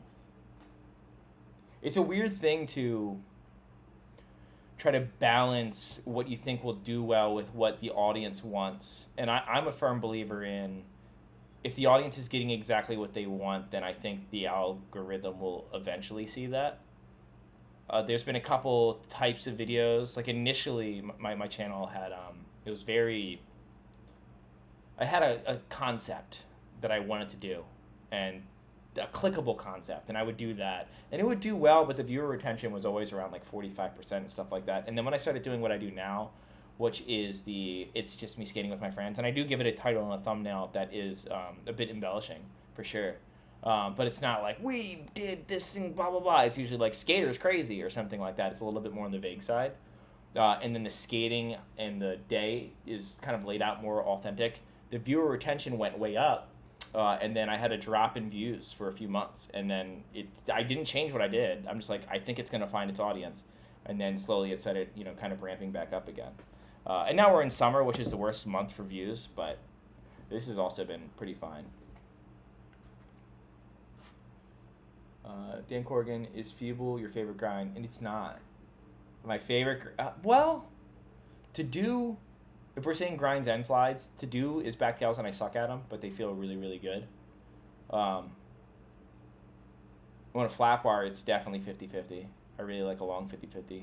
Backside particularly, actually, and I don't even do them that much. A lot of my favorite tricks aren't tricks that I'm good at. But, man, they're satisfying. I think that's why I like backtails so much, because even when I like just do one on a ledge, and I can pretty much do them every try, it's still every time I'm like, yeah, all right. Dan on Braille, now it makes sense. Can you imagine? Like that's what all this is. It's just like a build up to be like finally being like, yeah, by the way, all that stuff that I said about not being stoked on the way things were handled at Braille, it was a joke. I get a pro model Braille shoe.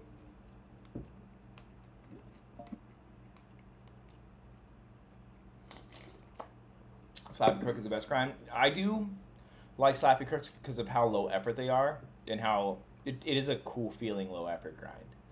Like Slappy Crook it's kind of like the roasted marshmallow of skateboarding tricks. Like it's really easy to get this kind of cool dessert. You just stick a marshmallow over a fire. It's not the best dessert though, but it's convenient and it's kind of worth it. You can have a couple and be pretty satisfied with it. It's usually the first trick of the day for me. Lately though, I have been doing like the little tail skids to see how my calves are feeling. So like little, I'll do a couple of those. I'll push around and then I'll kick turn and then push around a little bit, switch, and then usually it's Slappy Crook. Slappy Crook to Smith. The Slappy Crook to backsmith the trick feels really easy, so I don't really like it. And you don't get to sit on the backsmith. I mean, someone could. I can't. You don't get to sit on the backsmith like a fucking backsmith, like where you like dip it and do a snap out. I usually will like Slappy Crook and then bash into backsmith and usually use the end of the ledge to get out of it. Maybe that's, a me problem and I should just get better at getting into the backsmith the way I want, but I'm not the hugest fan of the way that trick feels. I did just start doing, this is actually a grosser trick, but on ledges, just the feeble to dipping a backsmith, kind of fun. That's not Dan, it's Aaron Cairo in a zip-up Dan suit. I think yeah. I don't think he would have said any of the things that I said if he was in a suit with me. The roasted marshmallow skateboarding. I mean, that's just off the top of my head. That's the first thing that popped in my head. Front salad, okay, underrated comment. Front salad is a cool feeling. I agree. Because you're sitting back on the far side of the rail and your board's on the other side, like so you're kind of separated, but you get the feeling of a grind, which in my opinion on a rail feels way cooler than a slide. Front blunts, I do really like front blunts on flat bars. Front salads, dude, they feel sick. Susky grinds on ledges look like they feel really sick, but I'm not good at them. I remember like Dale figured it out in like 2 tries. I can do them, but I can't like sit on them. Like if a ledge is 10 feet long and I gave it my all, I could probably Susky 5 feet of it. And I'd be forced to pop out early. I don't know how to sit on it. Then eating a bowl of boiled onions. So? I like boiled onions, dude. No, this is pad thai. I have a lot of vegan friends, so I end up eating a lot of Thai food.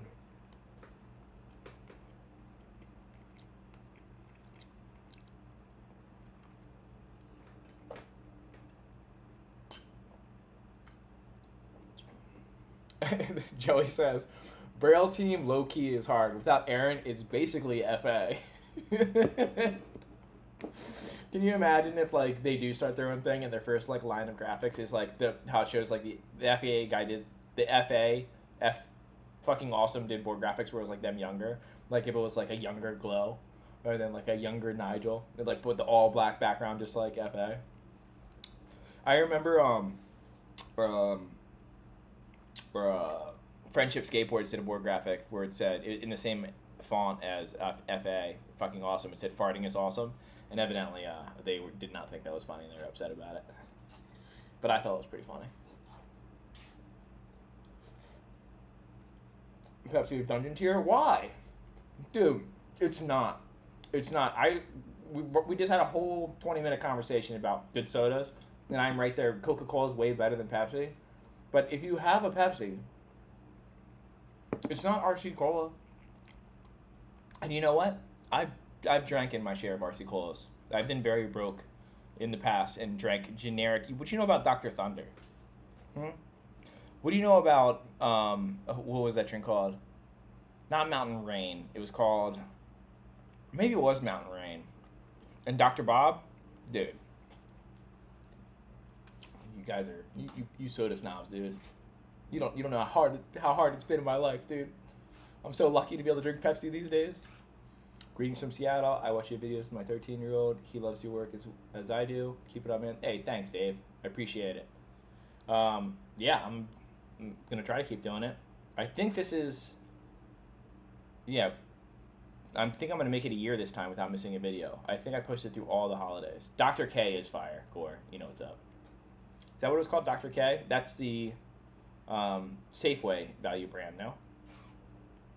Mr. Fizz. Oh God, you guys are Mountain Breeze, Mountain Mist. That was it. Mountain Mist. Mountain Mist. Thanks, Derek. Yeah, cherry Coke is number one. Actually, best cherry Coke is from a bar where it's actually Coca-Cola, and they put cherry syrup in it, and it's called not a Shirley Temple. What do they call it? A Roy Roger. That shit.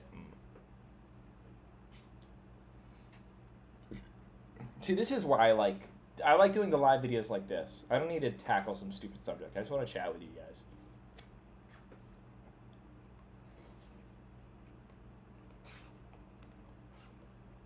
Moon Must? What is that?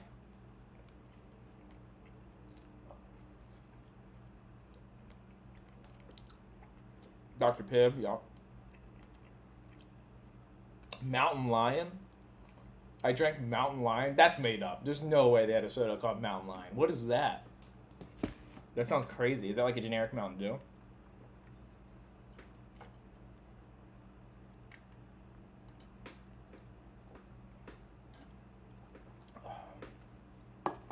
Cherry Coke from the fountain is where it's at. That was like, that thing had like 3 sips in it, dude. I'm about to crack another Pepsi, boys. Play some Zelda and stream on this channel. I don't think enough people would care about it. I feel like if I did that, it would be a lot of people like kind of chiming in or whatever, and then I would want to interact with everyone in the chat more than I'd want to play the game. When I was on the other channel and I was just doing the gaming streams, it was like really people who cared about the gaming. And you might have been in on a couple of them, Luke. You definitely were. But like, yeah, they're giving me tips and hints and stuff like that because they're genuinely interested in it. Over here, you just talk about skateboarding. I want to, whatever these guys want to do, I'm down for. Pepsi and milk combined is not a milkshake. Did someone say it was? Hold up. I got to kick someone in the chat maybe. Who said that Pepsi and milk is like a milkshake? I've never banned someone from chat. I've had some people say some wild stuff. I'm not seeing it.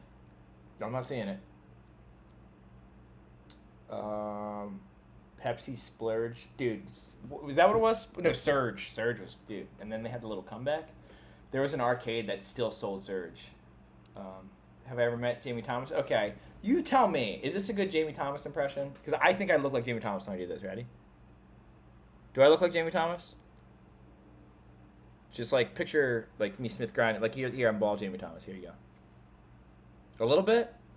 Wait, there's a certain angle that I can push my nose that really gets the Jamie Thomas energy. I have met Jamie Thomas though. He was nice. Tab, dude. That was like the original Diet Cola, right? When I was in Iraq, they had an energy drink with nicotine in it. They called it Shaku. If you could stomach smashing it down, you get crazy head rush like you were doing the powder. That is insane. That is nicotine? Jeez. Milky's, milk soda, and it's actually delicious. Okay. I have milk in the fridge. Is it Pepsi? Okay, I need the people who know about this milky stuff to respond. I have milk and Pepsi. What is the amount that I need to mix them together? I'm gonna have a sip, and I'll let you know how gross it is. Oh, Jolt Cola. I forgot about that. That was another. What was the generic? Volt. I thought Volt was pretty good. I have not met Randy Mullen.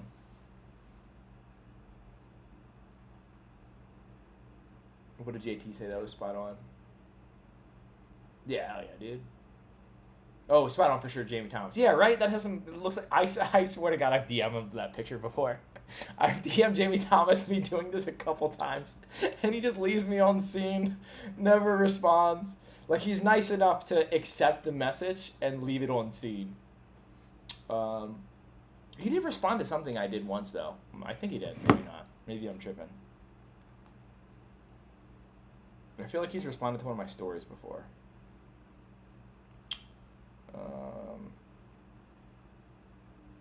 Jamie. Okay, here we go.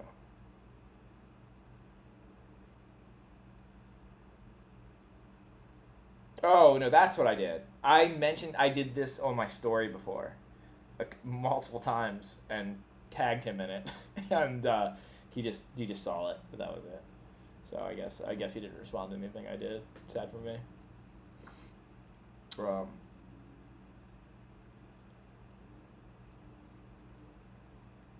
what is that? Okay. Okay, it's a Korean soda using skim. Oh, skim milk? Ew, dude. I thought we were talking about milk, not water. That's the thumbnail. You doing the Jamie Thomas impression?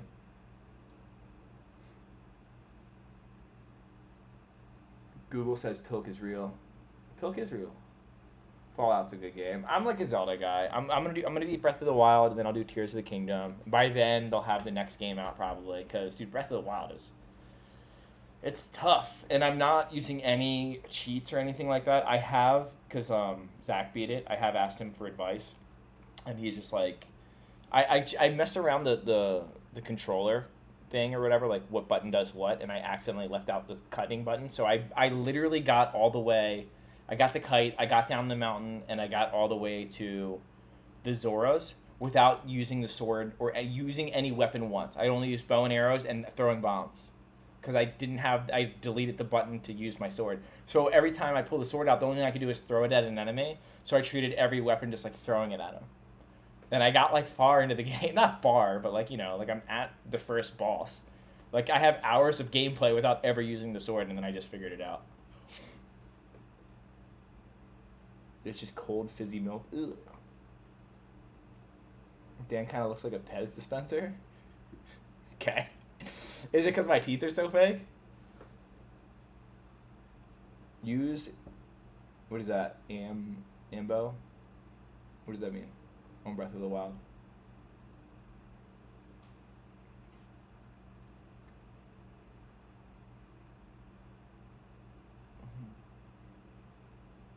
Let's see. He thought he accidentally turned the selfie camera on. Let's see. Would you accept a sponsor from Bagel Bites? Yes. If they were going to pay me, yeah, I would. Bagel Bites, I would eat Bagel Bites, for sure. Like, dude, so I don't do brand deals. And I've been very much a stickler about it. Specifically because I don't want to promote something to you, people who watch my videos, that I don't actually believe in. And I've had a lot of different brands come at me who don't. Like, a good example is Manscaped approached me. And I would use Manscaped, right? And I would shave with it or whatever. But what does that have to do with, you know what I mean? And right now I'm not hurting for extra money. I'm making enough money to pay my bills, to help out the people that I like to help out, and to have enough money being saved up a little bit that when this gravy train finally ends, I'm going to have like a little island before I have to find like a normal job again. So whether I go back to construction or try to find out some other social media job or whatever I end up doing next. That's all I need. I feel like there's already ads in the videos. So in order for me to want to really do something, it's going to be something that I believe in. So that's why I like doing something with Anna where she's like, even though that's not really an ad, she didn't pay me for that. But promoting something that I'm like, hey, like I think skaters could gain value from this, or my audiences specifically could gain value from this information, that I'll do. But Bagel Bites, like a food, that's different. See, a food, I think everyone will eat food, and we could argue about GMO and how probably terrible Bagel Bites are for you. I would say that there's definitely Bagel Bites in my freezer, but I know that I already ate them before. Like, I haven't had Bagel Bites since before I left for the East Coast, but I do probably once every like 4 or 5 months buy a box of 9 of Bagel Bites because they sell them at 7-Eleven and I can walk to it. Okay. I thought that was a cell phone exclusive right there, but do I smoke weed? No. So I have one vice. When I can't sleep, I drink this. This is my vice. I take melatonin. So most nights I try to fall asleep on my own, and it usually doesn't work. I have a very intense insomnia problem. So if I end up staying up past 1, I take melatonin. And if I end up past 3, I take ZQuil. And from switching from the East Coast time to the West Coast time, I probably in the past 30 days have taken ZQuil 8 times, which is a lot. So aside from that, yeah, I don't smoke, I don't drink, I've been sober from everything for quite some time now. Like I'll have a drink, but I haven't been drunk in years. And then, yeah, all the hard stuff, no, never again. But also, I'm off the lean.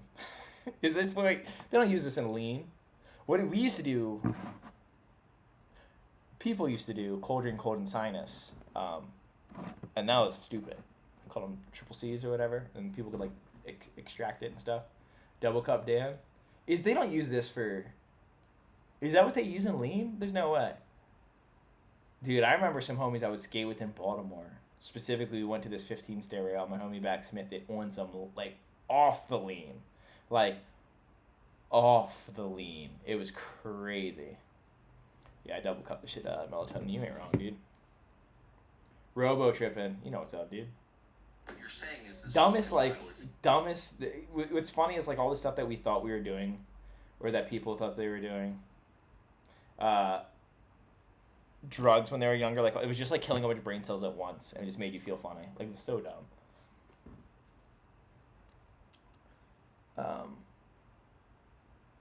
But that was never my thing. I never was into the codeine or anything like that. That honestly, like I have tried things like that, but that was never my move. I definitely been around a lot of people where that was like their thing, and I just remember just being like, I mean, at the time, I thought like there's way better things that you could be doing, like way better drugs. But now I'm like, oh no, they're just all terrible. Yeah, don't huff paint. Definitely not huff paint. I have a very vivid memory of someone extremely close to me doing whippets out of a whipped cream can, and just how insane and much of a mess it was. Dude, was a crazy childhood. Yeah, Scissor, that's the one I'm thinking of. Codeine and Sprite. Yeah, and it has the Jolly Ranchers in it. That's what he was off that. He was off of that when he grinded this big ass rail. Yeah, I mean, I think, people who smoke weed, or, I mean, really whatever you do, if you're in control and you're in moderation and you are, maybe not the most popular opinion, but I'm like, hey, if it's kind of a your body, your choice thing as far as I'm concerned, as long as it's not fucking up the people around you. And the problem with most drugs is, including weed, can do this. If you are smoking weed to a point where it's fucking up the people around you, then I consider it a problem. And I also feel that way about drinking. I also feel that way about something you love like skateboarding. Like if you're just like ruining people's lives because you're so selfishly chasing anything. It just seems like with drugs, it's just such an easy thing that people do. Or a common thing that people screw other people up around them. Dust Off is a bad alternative to whippets. Yeah, dude. Whenever I think of Dust Off, I think of that movie 13, where the girls do like the dust off in the... Dude, that movie's insane. I saw that movie when I was 13 too, and I was like traumatized from it. I was just like, these are the worst people in the entire world. It just made me feel a really intense uncomfortableness. Hitting my bong right now? Dude, hell yeah. Hit that bong, dude. Do you think it's possible to slappy dark slide? Yes. Well, let me see how you describe it. You smash your board on the curb and like no comply flip. Would it be possible? So the way that you describe it there, I think so. You'd have to toe flip into it. So I guess you could argue that's slappy. But I would say a better version of the slappy dark slide, which has been done, even though it's on more of a bank ledge. If you go super far back into Roller Surfer, Ben Koppel, he does on the brick bank spot in at LA High. The ground's like brick and it's slippery and slightly downhill, and he's skating and he half flips his board into dark slide on the ground and slides dark slide, and then bashes the dark slide up onto the bank thing and then flips his board over. How old am I? I am 37. Well, I'll be 37 in August. So August 14th, I'll be 37. Wrecked my first car on a Duster at 15. Holy shit. I've never been in a car accident. I mean, I've been in the car when there was an accident, but I've never been driving and been in a car accident. Crazy. I lost 3 cousins to fentanyl in the last 3 years. Last was weed laced with it. I understand it. Careful. Fucking with weed? Yeah, so I've lost 5 friends and my brother to fentanyl. And they're putting that shit in fucking everything. God damn it, dude. I didn't know that they were putting it in weed, though. That's insane.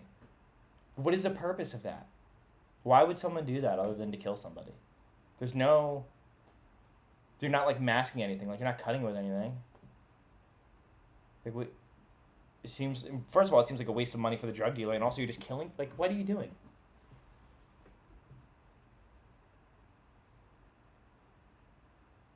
Let's see.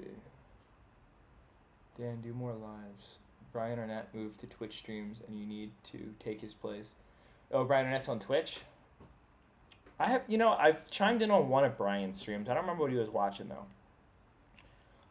I like Brian. Every time I'm with Brian, he's always a nice guy. I'm never like some of the prank stuff and like some of the direction that he will take his channel sometimes. It's not the kind of stuff that I enjoy. I'm not a big fan of it. But one thing I will always say about Brian is he like means well, and like I've definitely seen some people have some sort of opinions on Brian, but he's like a good kid, I think, and he's pretty funny, and he's better at skateboarding than I think people realize. I wish Brian all the best.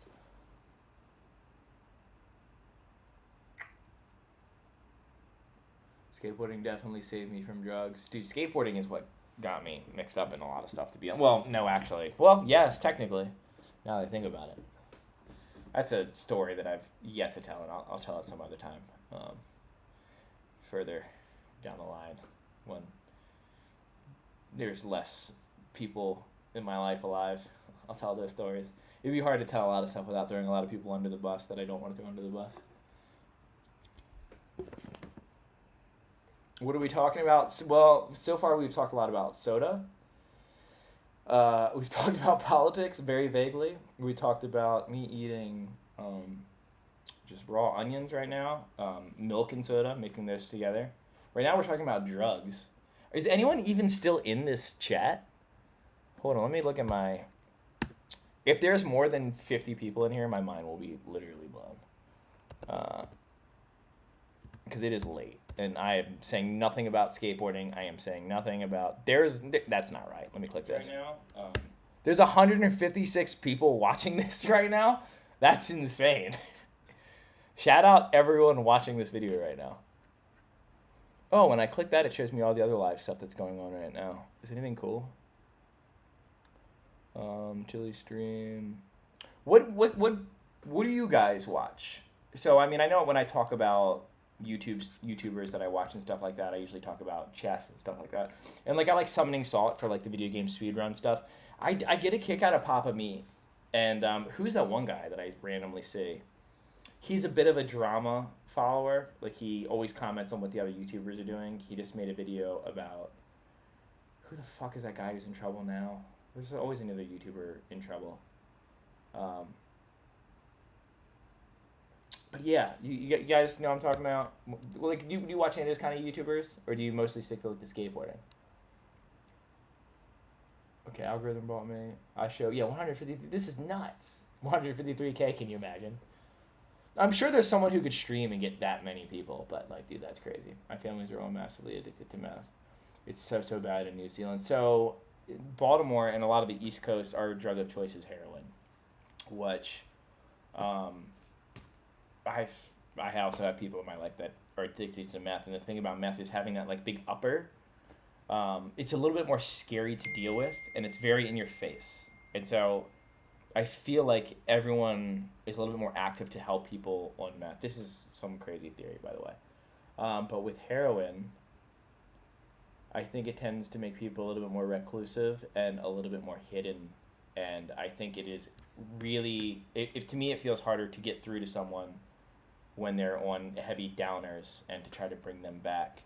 But the meth thing is just popping up so hard right now. It's really, I mean, California has a really gnarly meth problem. I wasn't around too much of it when I was on the East Coast. I was definitely around it. I've definitely like watched it go down. But out here, I see a lot of people. You know, I'm used to seeing people nodding out on the streets, not that look, that like. That's, you know, I'm seeing a lot of that, and it is definitely that's scary. I didn't know that New Zealand had that problem. Because when I think of New Zealand, I just always think, like, they call boys Kiwis there, and I think that's funny. Meth is the dirtiest of drugs, bro. Dude, I think all drugs are fucking just such a rough, shitty fucking hole. Stop it. Get help. Fucking Michael Jordan. I watch skate content, fishing, and First Amendment author videos. Or auditor. I'm sorry. I can't read, dude. Oh, man. Fishing. I've watched some fishing videos. Wait, what is a First Amendment auditor? Wait, am I reading that wrong? Am I reading that wrong? I probably am reading that wrong. It'd be funny if someone just wrote it out right or wrote it out differently. I still wouldn't be able to read it.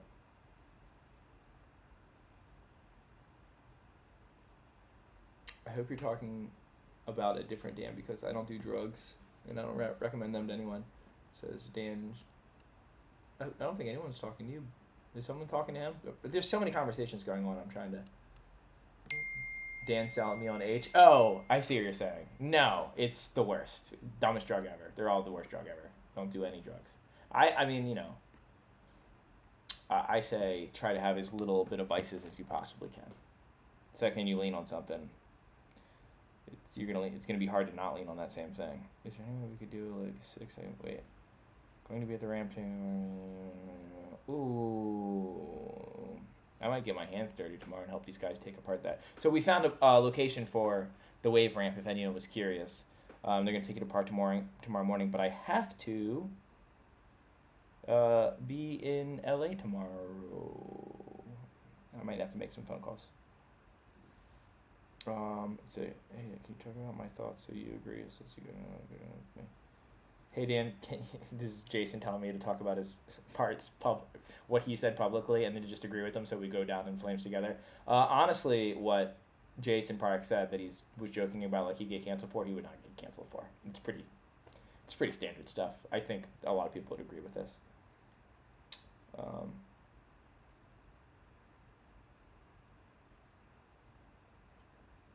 Yeah, no, I'm not gonna.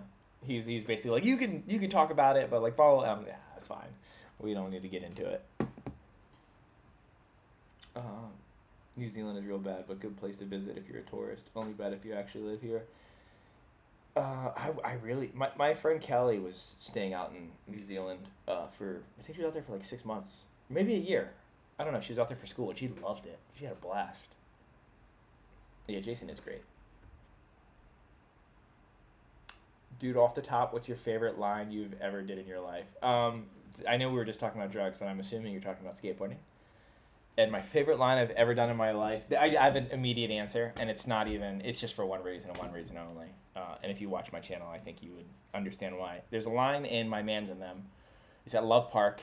It is like right before they tore it out, so that's cool. But I got a clip there. And I don't remember. I think I do like kickflip up the 3 stair and then blunt slide the 3rd stair, pop out to nose manual, pop down to the next stair, then do the 180, like front 180 to switch front nose grind, but then pretzel back out to regular. And then when I land that, because I just remember like I got that line so fast. All the tricks in the line I was just doing a bunch. And I just got those tricks so fast and I was so hyped that it happened. It was like in 5 or 10 minutes or something like that. And I knew it was going to be like a better line of my part. That I land, and there's another 3 stair coming up right after, and for whatever reason, I was like, backside 360, never done anything in my life, can't do them on flat ground, here we go, and I just, with full-blown blind confidence, whip a back 3 and land it, and it's in my video part. I have a back 3 down a 3 stair in a line, one film, and it's like the only back 3 of me in existence. My front foot came off and everything. Dude, if you just blindly trust yourself, you can do all the tricks. It's only your fear that holds you back. Did I miss Dan talk on the Braille situation? Get real? Kind of. I've given like 3 people a quick rundown of what I said, and then but you sent me $2, so one more quick rundown. I just basically say, not stoked on the way that the Braille employees are treated. I think that should have been handled better. I think they should have done a better job communicating. I think Braille is messed up, and I think that they can and should do something to help remedy the situation. Yeah, that's more or less what it was, with a little bit about each individual rider and what they had to say, a little bit about Scientology, and a little bit about how I run my channel and how I think I might have done it differently. And then a bunch of times in the whole video, I'm very much saying like, but I don't have all the information, so who knows, blah, blah, blah. But yeah, just people got real serious in the comments because it is a serious subject. And I didn't like harboring all of that. So I also smoke tobacco, so that doesn't help either. I started smoking cigarettes when I was like I had my first cigarette when I was 8, and I was stealing them for a long time. And I quit when I was 27, started again when I was 30, and I smoked because I was moving to California. I was like, okay, well, I'm driving cross country, so I'm gonna let myself smoke for the trip. So 3 months of smoking cigarettes, and then I'll quit. And I ended up smoking for like 4 or 5 months, and then I quit. And I haven't had a cigarette in 6 years. Quitting smoking sucks. On my second channel, I made a video about how I quit smoking. If you're interested in that at all, it has helped me, and I've given this information to a couple of people, and it seemed to have helped them. So I look like a leaner Hulk Hogan. Hell yeah, dude. I do rip my shirts. Like I do. I focus shirts instead of boards because I feel a little guilty about breaking a board. Because Lord knows I could have used all of the boards that I focused when I was a kid. Piss drunks for life. Dude, there's like one left. Even Dustin Dolan, though, I think might be sober now. So I don't know. I used to be sponsored by chocolate. I had gotten surgery and stuff, so I don't skate much anymore. I want to get my son into it. Yeah, I mean, show him some videos and see if he likes it, you know? Dude, what a cool company to ride for, chocolate. I think chocolate is, people always talk about girl skateboards. I think chocolate doesn't get enough love. Quit at 30. Good for you. Yeah, it was a long road. I mean, that's the thing is you get cravings forever. And I have dreams about smoking cigarettes. And I'll see people smoking cigarettes, especially like outside when it's a little chilly. Ugh, nightmare. Skateboarding, snowboarding, PNW, got me into punk and early grind scene. Double-edged sword, a lot of heroin. She had all the shows.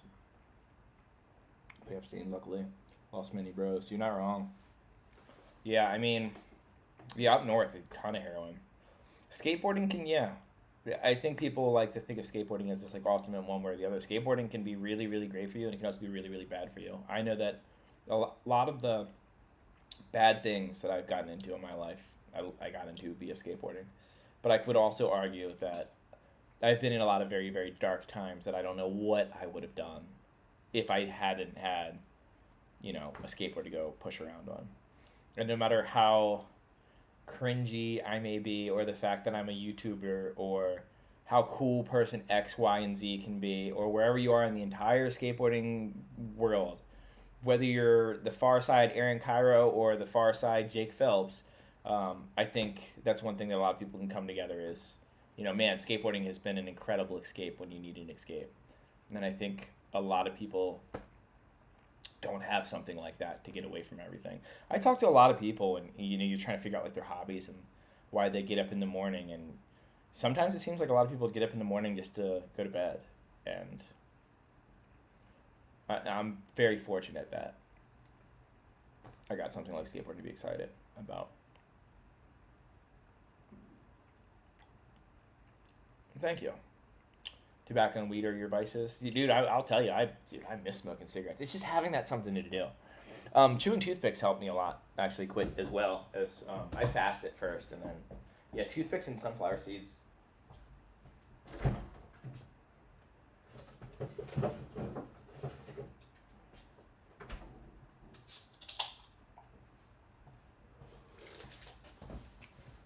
Yeah, vices are bad. I don't like vices. Fucking opens another Pepsi. In my defense, the other Pepsi had like 3 sips in it, so. And I will not be finishing this Pepsi. I am trying to be a bit more healthy. Where's your pro model? That's never going to exist. Or I'm never going to have a pro model board. I don't want one. I don't deserve one. There's too many people out there who, dude, skateboarding's just so oversaturated with really good skaters, and I don't want to be another person in the way of someone else getting paid when they put in the work to be good enough. And that's how I feel. Sorry for making you run it back. Love the content and really respect your opinions in the skate world. Oh, dude, thanks so much, Get Real. No worries to run it back. I like this, since this is like a live stream. this is the whole point of it, right? I should just be chit-chatting with everyone. That's what I want to do. That's what I want these to be, is responding to comments can be very daunting, and sometimes someone will say something and then I won't be able to get back to them, which is almost all the time because we don't get notifications for it. And this way I can just like have a little bit of a conversation with everyone. Drink that Pepsi up. You deserve it. Yeah, goddamn right I do. It's 11:30. I haven't even started editing tomorrow's video. Okay, let's let chat decide. I think it's so funny to call you chat. Like, I don't know. To me, it sounds kind of goofy. Tomorrow's video. Here are your options. Here's what I can edit tonight.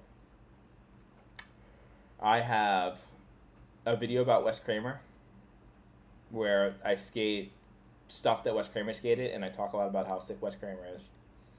I have... How many videos ahead am I right now? Like, I have a bunch of videos filmed. I just don't have them chopped up and edited. I have... Oh, that one might be fun, actually. I might have to decide for you. I put out the video with Rex today, right?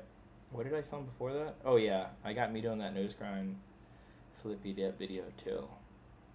Tomorrow might just be like a pretty skatey skate video. It might not be... We'll see. Whichever option's the worst.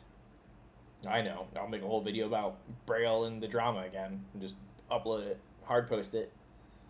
That would be the worst. Oh, I know what I'm doing. I'm doing the Keen Ramps handrail video.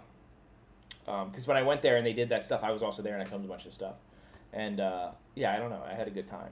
Any chance that I get to hype up Corey Keene and promote Keen Ramps. That's the other, yeah, I made a joke earlier about how there's some Grizzly Grip slander on my channel. There's also some OC Ramp slander. I'm not a big fan of those guys, but dude, Corey Keene is the best dude. I owe that dude everything. This channel exists because of Corey Keene. So every single subscriber who doesn't own a Corey Keene flap, and I'm just kidding. Yeah, shout out Corey Keene. Have I ever played RuneScape? No, but I know that Chris Chant loves that game. Yeah, Rex is a sick little Hyatt. That's a good way to put that. Rex is tight. I also love that I'm leaving as the age of mystery, because I made a joke in the first video about how he's 4 years old, and a bunch of people were like, is he really 4? He doesn't look 4, he looks older. And then I started calling him 31, and I just want people to never know how old he is. He's a pup. He's way better than he should be at that age, I'll tell you that much. The Jessup grip is the slipperier grip. Is Jessup slipperier than Grizzly? I heard that Grizzly got grippier. Go to Garrett Jenner's house with them. It's far. I don't know if I want to go all the way out there to skate his ramp. I skated his ramp when I was here. But if it's on the way to something, I am going up north. I would be down to stop by. Garrett Jenner is one of those people that when I watch his videos, I was like, I am not gonna like this dude. Like he just has that really like bubbly. He's a very YouTuber. Like I remember he was like running the thing with the the ramen noodles and stuff like that. He had like the ramen noodle kit, and it felt very YouTubery to me. And I remember thinking, I forget who it was. It might have been Dale. Who was like, no, he's actually a cool dude. Like he's not annoying or anything like that. And then I met him, and I like Garrett. I think Garrett's a sweetheart, and I think that what he's doing now, his style of content now with like his house and all that stuff, I think that's cool. I really like that direction, and he's getting good views right now. And in the way that YouTube's been going for a lot of people in our sphere, the views are down, and seeing someone like get it in, like it's pretty cool. I think he's uploading daily, so shout out Garrett Jenner. I think he's a sweetheart.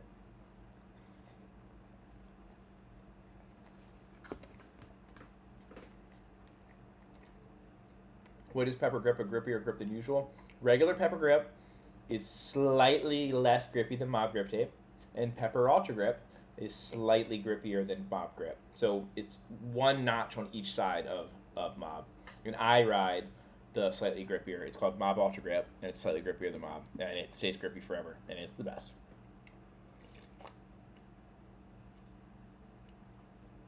Dale and Corey are going up on August 20th. My mom might be out here, so maybe not. I'm flying my mom out, and I'm definitely gonna have her film more videos. Mostly, I want all my friends to meet my mom because my mom's, she's I'm stoked for my mom right now. She's kind of killing it.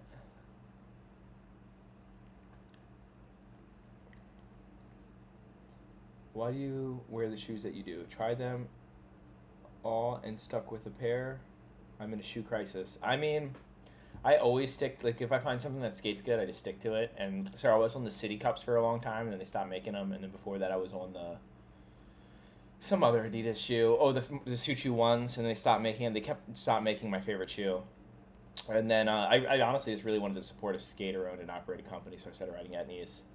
I like Chris Jocelyn. He's always been really cool to me. And tried a pair of those, and I really like them. They hold up for a really long time. I don't rip shoelaces.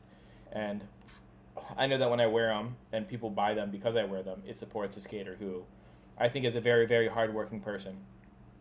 And it's always been nice to me, so it's kind of a win-win-win across the board. Dude, your mom's film was the best. Dude, my mom and my niece were, standout heroes in that video. And, and my mom's such a mom. So she has a Facebook. And so she was, like screenshotting the comments that people were leaving about her, or, positive things, and, posting them, I was in my son's video, and blah, blah. And, every single person that she meets that skateboards, she'll be like, do you know who Dan Corrigan is? That's my son. And then she'll tell them my whole life story. It's so adorable. My mom rules. I ride the Jocelyn Cup Sole, whatever the Cup Sole Jocelyn's are. And they're at knees. My favorite are the Circle ones Alpyard was wearing, pro model. I don't remember. You know what shoe I really like? Peter Ramondetta's pro model shoe for Huff shoes. That was a good one. It was a vulcanized shoe too, and I really liked it. No brim hat sounds wild, crazy, dude. I gotta give it to Zach for just still wearing that hat, because he got a lot of shit for it, and he was just like, dude, I think it's funny.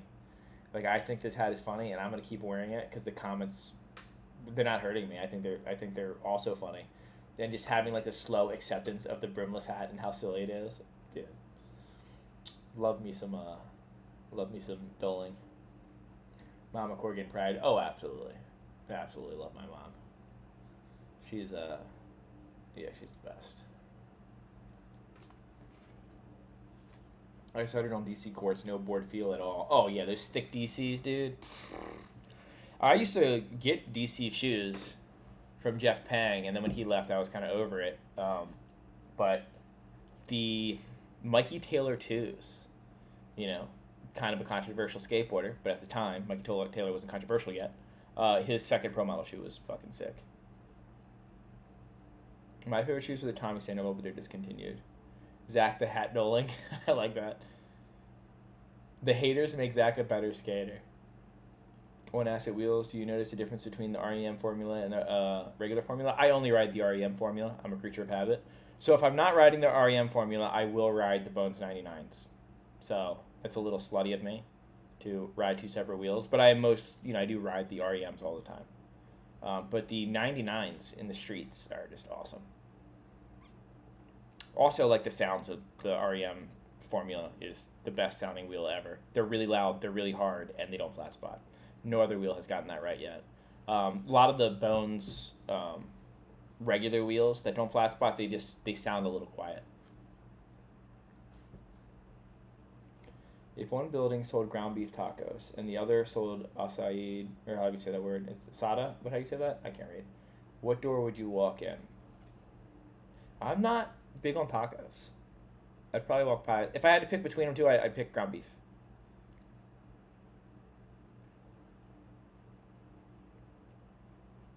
The taco man is trying so hard for the Corrigan take. He got it, dude. I think I'd go ground beef.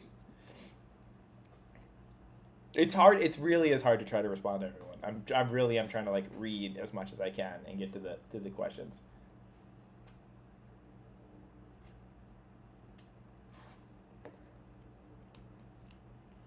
Unsubbed. I'm sorry, DJ. I'm so sorry. You see what I mean? People take this so seriously. I personally, I like bean, cheese, and rice burritos. I mean, I like shrimp fajita burritos, and that's when it comes to Mexican food. That's what I get. And when I go to the few times that I do go to Chipotle, I get the bowl. I don't get burritos or tacos.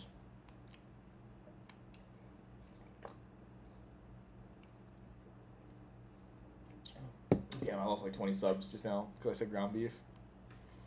Fair enough, dude. It's not the worst place to draw the line.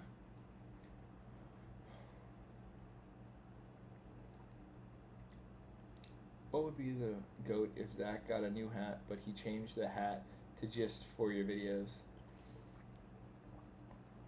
Or like if he only wore like a normal hat in my videos? Yeah, I am from the East Coast, guys. I don't know about your Mexican food. I know about Chinese food. I know about General Tso's. I know about sushi. I know about Maryland crabs. I know about Old Bay. When it comes to Mexican food, dude, I'm literally just like, put some seafood in my thing. Put some cheese, some seafood, some rice. And I don't like salsas, so no sour cream. No guacamole. I know. I'm an uncultured swine. What can I say?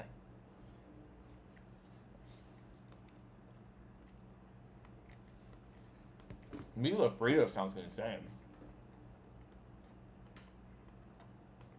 Hollow brim.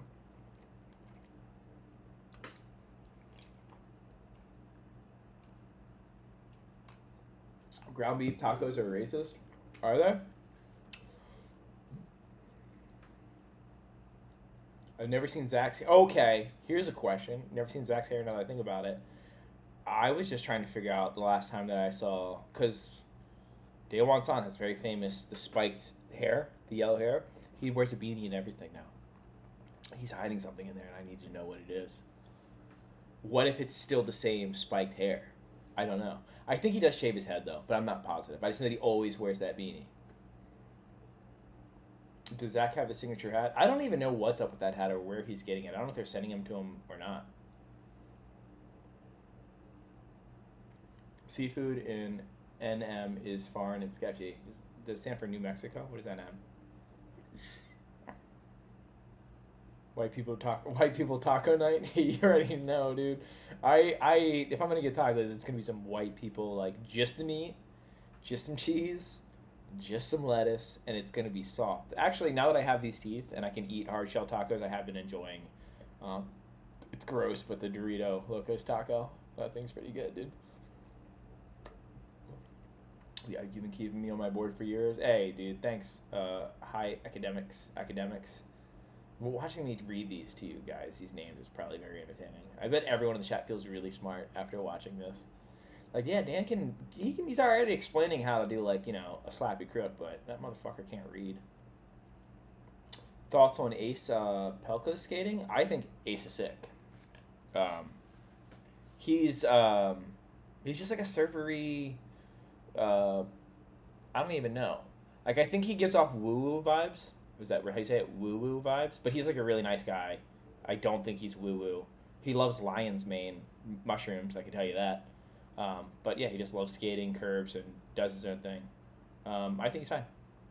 I like skating with him. I like watching his skating. I've definitely when I do the feeble to barley, back to feeble to barley, like all those combos, he's the first one I saw do that, and I saw him do it in person. He was at a DIY with Burnett, of all people. He was randomly with Burnett, and I want to say Rhino, like Burnett of Thrasher, and they were skating this spine thing. And I watched Ace massacre that thing. Whenever I think of Ace, I always call him Slappy Reds, because everyone knows him by that name. But yeah, I like Ace. Yeah, Ace probably does eat real tacos, for sure.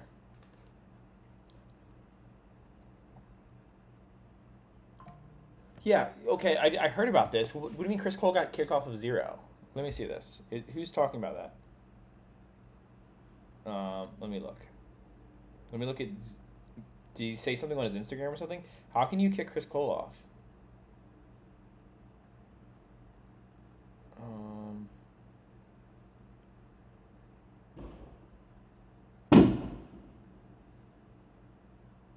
Did post about it or something? Let's see. On a story, it's him with Paul Rodriguez. They're in the water together. Wait, wrong camera. They're in the water together. P-Rod, Chris Cole thrashing around in the pool. Thrasher truly laughing. What does this mean? Someone fill me in on this. Yeah, the Cobra? What happened to the Cobra, dude? Someone tell me what happened to the Cobra. Woo woo wee woo. Maybe the woo wee wee from Kung Fu Enter the Fist. It's me tonguing just Chris Cole said everything is fine. Yeah, Chris Cole, dude. The veteran, dude.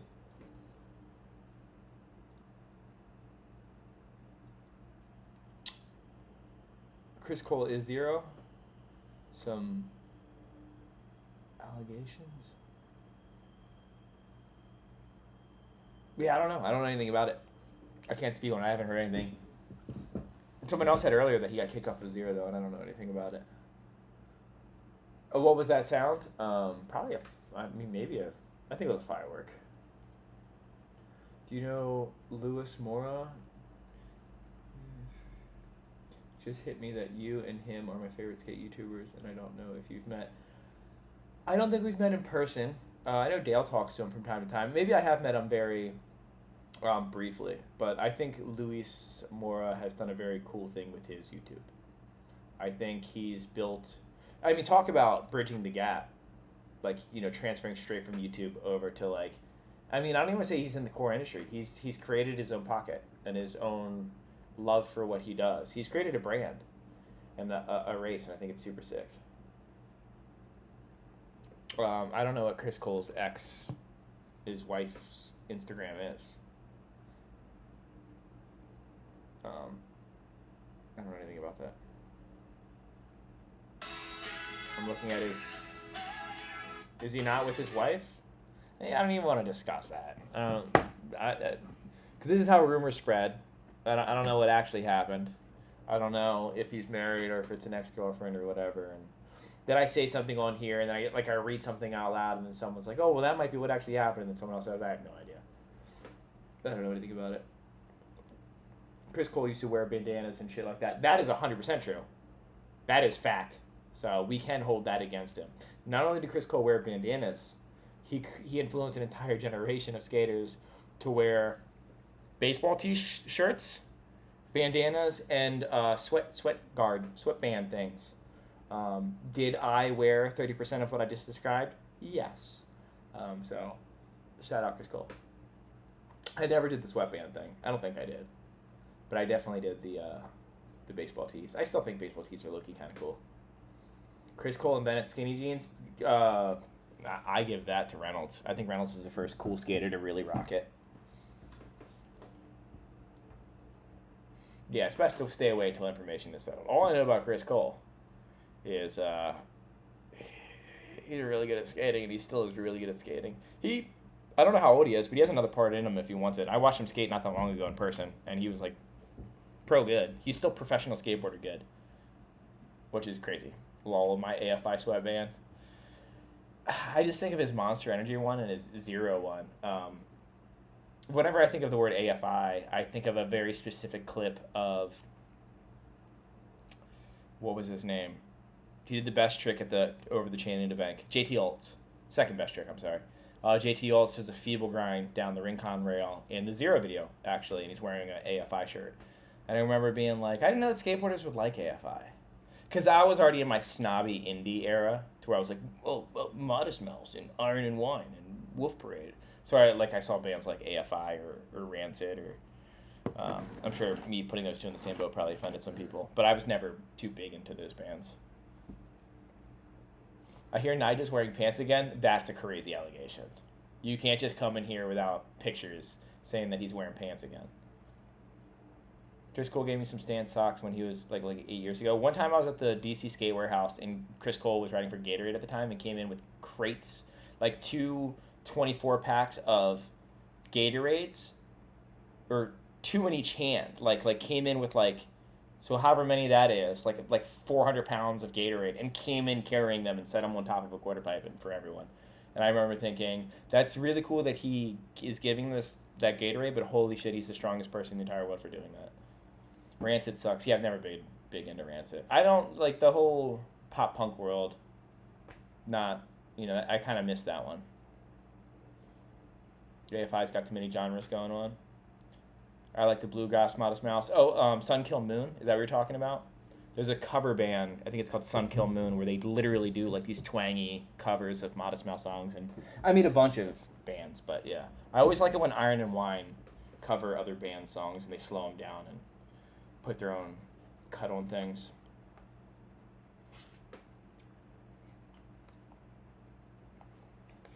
I never liked Chris Cole's style. I don't get it. I don't think anyone saw Chris Cole's style as like he's the best looking on a skateboard. I think every trick in his part though was always pushing just a little bit. The man had no filler in Dying to Live or in New Blood. His New Blood part is one of the bigger jumps forward in skateboarding progression, I think. Like when I think of, you could talk about Mark Gonzalez's part in Video Days, and you can talk about what's like another really famous jump forward part. I mean, Nigel's last part. Nigel's done it a couple of times. He's jumped forward, but I think Chris Cole has one of those parts where it's like, oh, he's like an increment above everyone else. So I think that's why we all kind of gave recognition to Chris Cole. He doesn't have bad style. I don't think he has bad style. I just think he doesn't have like. He's not known for his style. Yeah, his fallen part was really good too. I forget about that one. That's actually my least favorite of his legendary parts.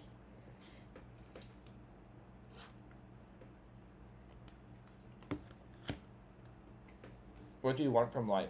Zane asks.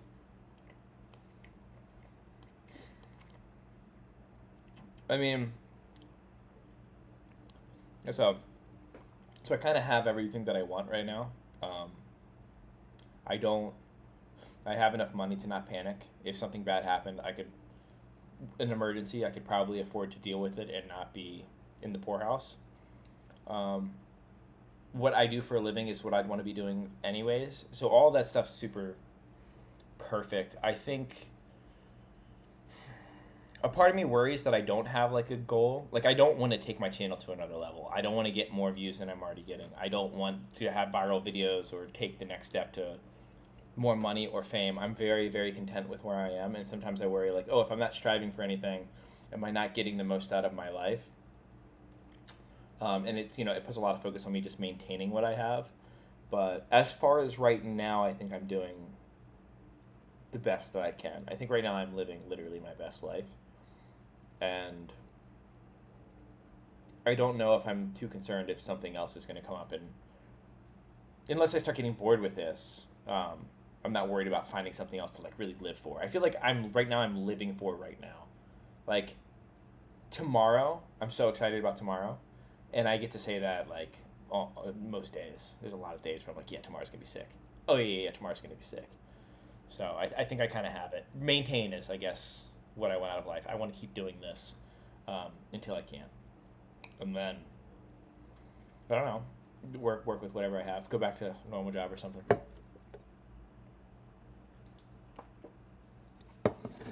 He does that tech ledge in his intro part. Why is a raven like her writing desk? Why have I heard this before? What is this from? Why is a raven like a writing desk? That's from something. Thoughts on Yuto? He's super good at skating. And he spins in very scary directions.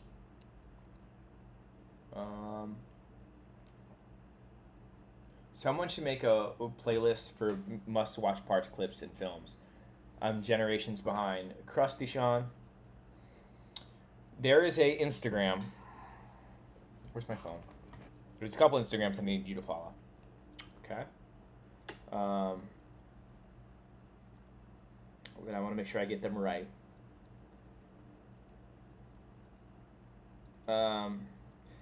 Vintage Skate, spelled with a dash or underscore between each letter. Vintage Skate has some really good old photos that I think kind of will update you on some of the stuff that was going on then.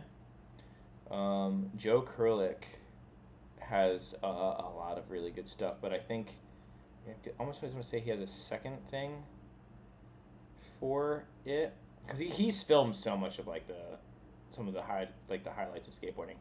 Does anyone have any good Instagrams for him to catch up on with like skate videos? Because there's a bunch of them that I follow, but I can't remember what any of them are called. I mean, computer programmist, or however you say it. I'll look it up. This is my favorite Instagram account. He also just moved to Long Beach, and he absolutely rules. But it's spelled like that.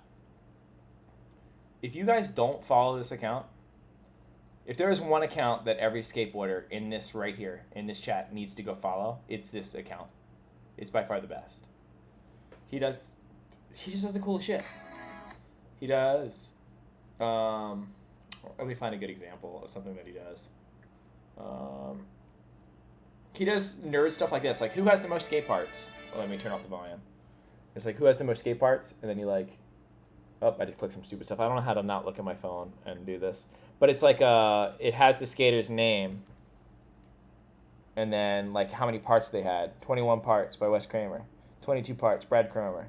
Corey Duffel. Like all these people, the number of parts, 25, and it goes all the way to, like, Mark Suchu has 29. Like, he's doing stuff like that, and I think that's so cool. Some really nerdy stuff.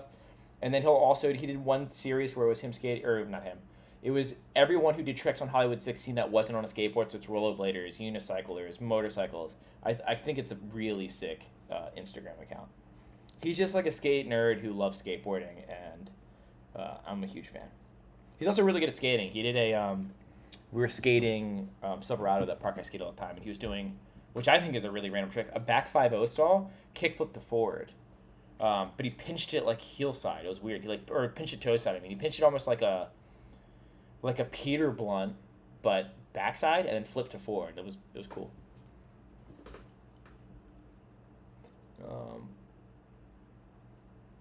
There's surprisingly not much Christian Soy footage available, as you would think. I'm just hoping someone can show me some stuff I haven't seen yet. I haven't seen a ton of Christian Soy footage either, but I see him at Van Skate Park a good bit, so I've watched him skate. Last time I was there, Matthew was there, and Matthew did like a 9-foot Christ air, like in the comedy pool, because someone was like, "Hey, you should do a Christ air. Christian Soy's right there," and just first try,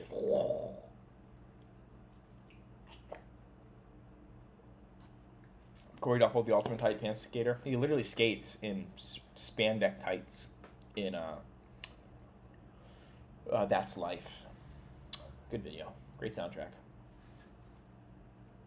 Oldest video part that, if released today, would still be considered relevant. The oldest? I mean, there's a couple parts in Sorry that definitely hold up.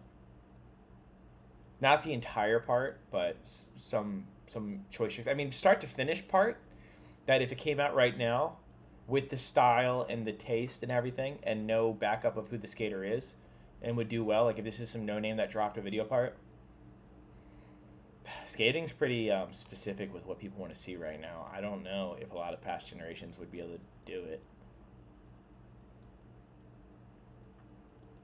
Like Chris Cole's parts, I think, are like come to mind at first. Justin Strubing's That's Life, for sure. I think that part still holds up.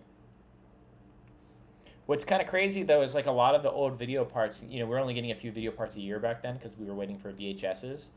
And so those video parts inspired so many skaters to go to the same spots and one-up those pro skaters that it's almost like a paradox loop. Like, if this skater never did this trick on this spot, then all these other skaters wouldn't have like crushed that spot as hard. But like, let's say someone else put out that video part back in the day or whatever, I think it'd be hard. I think it'd be really hard for anyone to hold up to everything that's been done.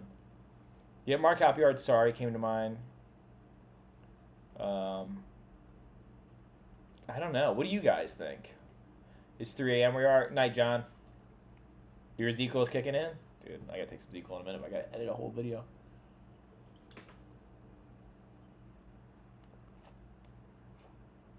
I lied. I drank the whole thing. You guys got me thirsty, dude. All right. Let's take a look at chat. Let's see what do we have in here right now.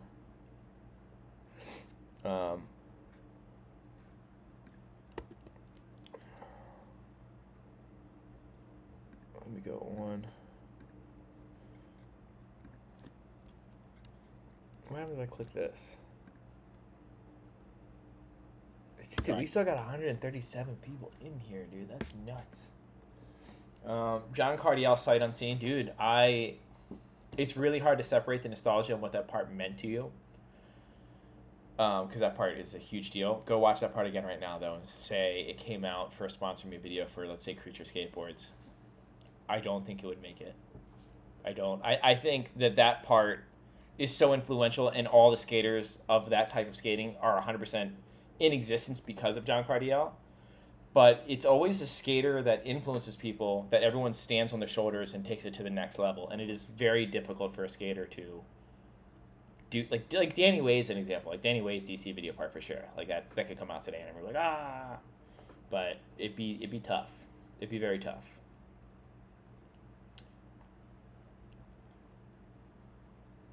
Lucas Puig. Versace plug. Has he put out? What are you guys talking about? Have you watched the documentary Crazy Wise? I have not. Come to Tempe and see Jaws. Last time I was in Tempe, I think I was staying at Jaws' house. That dude rules. I will not come there right now, though. Not in the summer. I will come out. I will come back in the winter. Because that place is crazy in the summer. Yeah, Danny insane. It's 9 a.m. in Europe. Well, good morning. Yeah, Bob Burnquist, Dreamland. That part will stand the test of time forever. No one's taken that part out. I still think that part is the most underrated video part of all time. Dude, what is going on in these comments right now?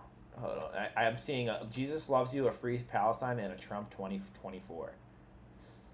Y'all need to calm down. Do you remember Mike Vallely's first part in Label Kills? Yeah, where he's just like pushing down the street super hard. Dude, I'm not gonna lie, dude. That part got me hyped. He did that cartwheel. So the first time I saw Label Kills was waiting in line to buy a session ticket at Van Skate Park at Potomac Mills, and they would play skate videos on loop. And I remember seeing Mike V and being like, who's this gnarly guy? Like, here's this really cool looking dude who is participating in the same activity as me. Man, I feel like cool too, because at the time I felt like I didn't have friends growing up because I skated. Like, it was like the outsider thing to do. Now it's the opposite. You're cool if you skate. But you said bots found us, dude. Bots are everywhere. I do think that's funny too. Whenever someone says something really crazy in the comments, I'm just like, that person's a bot, and I'm just like, no, people just have these like really wild opinions sometimes. Like, it's almost easier to think, like, there's no way that's a real person. But, like, dude, I promise you, 99% of the time, it's real people really writing wild stuff. Yeah, I need to make a Europe trip. Haha, the teeth. Are you talking about my teeth?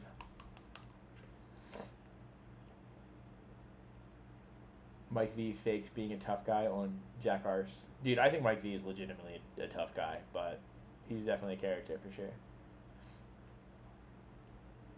There's enough stories about that guy of him just beating people up. And I'm not talking about the Four Jocks thing. Like him, at demos and stuff like that. Like, I think he's definitely not afraid to throw a punch or take a punch. That's for sure. Yo, Dan, when are you going to Florida? Dude, I'm probably going to do Tampa Am this year, I think. I like how someone says, I like how you expect Dan to free... I like how you expect Dan Corgan to free Palestine. That's such a crazy comment. Oh my god. Dude. Yeah, ending death and murder across the world would be pretty fucking cool. And I do have the power to do it, by the way. World peace is within my reach. So, can you imagine? Has anyone ever looked cool pushing Mongo? Yeah, Stevie Williams. Switch Mongo, but...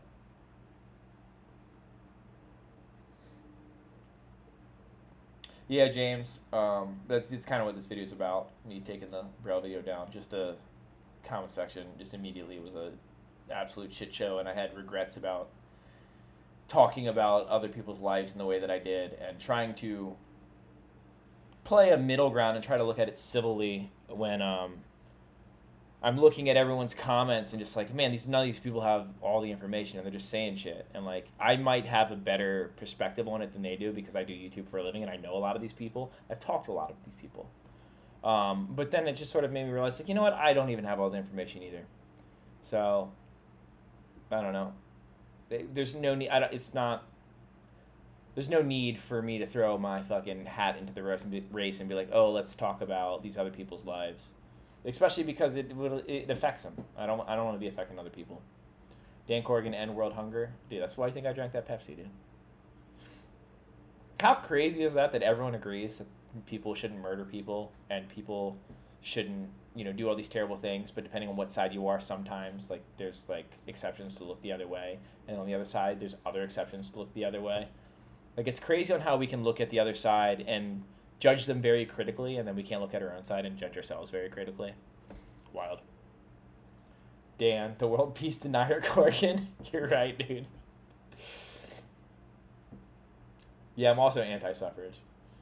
Zach the Hat Knowing. I like how that came back. That's much worse than the world peace denier, to be honest. Like, I might deny world peace, but I'll never be Dan the Hat Corrigan. And wanting skateboarding to be an Olympic since the 90s. Dude, this might be a little cringe. I'm a little jazzed about the Olympics this year. Not the skateboarding thing, but I just think it's a cool idea that it's all these countries that put their best forward and they compete in different shit. I think it's pretty neat. I don't think I would pick a side. Like, I don't think I'd be like, yeah, America, or like, I don't know what Americans are doing right now who are very like, oh, America's the worst. Like, I don't know if they're cheering for Canada, whoever they're picking, but I think it's cool to like see them all compete. I don't think I would really have a horse in the race with my heart, but I think it'd be fun to watch. And I would probably arbitrarily pick whatever team's colors I like the more. Like, whoever has a cooler outfit, I'm like, yeah, I hope these guys win.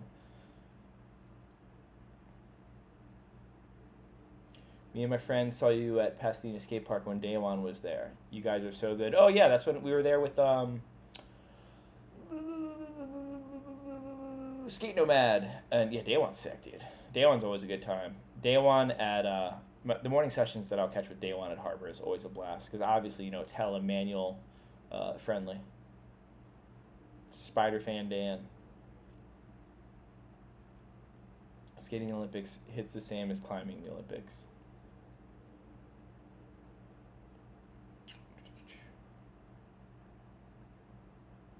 I still view the X Games as the real Olympics for skateboarding. I'll tell you what, when it first came out, I think they did a good job. I don't know what X Games is really doing right now. Dew Tour was fun for a second too, to watch how their courses got kind of wacky. Like, they're trying to be kind of fun about it. Is this actually live? I'm not gonna try to say that word. Anonymity. Yeah, this is live. See, I can not read in real time. There's a 30-second delay, though, so by the time you hear that, yeah. Yeah, I heard of Skate Nomad, but have you heard of Nomad Push, the guy that skated across Japan? No, I haven't. Just skating across Japan, is that hard? I mean, you know what I mean. Like, I mean, it's not as crazy as skating across America, right? Like, Chad did. Damn, I'm 35, and you got me into skating at 30 years. That's sick. I love hearing when people say that I got them into skating or I got them back into skateboarding. Dan, how many more parts are you going to film? Well, this last part, I should have done it last year, but putting out a video a day is definitely, it's a lot. I definitely, how can I put this?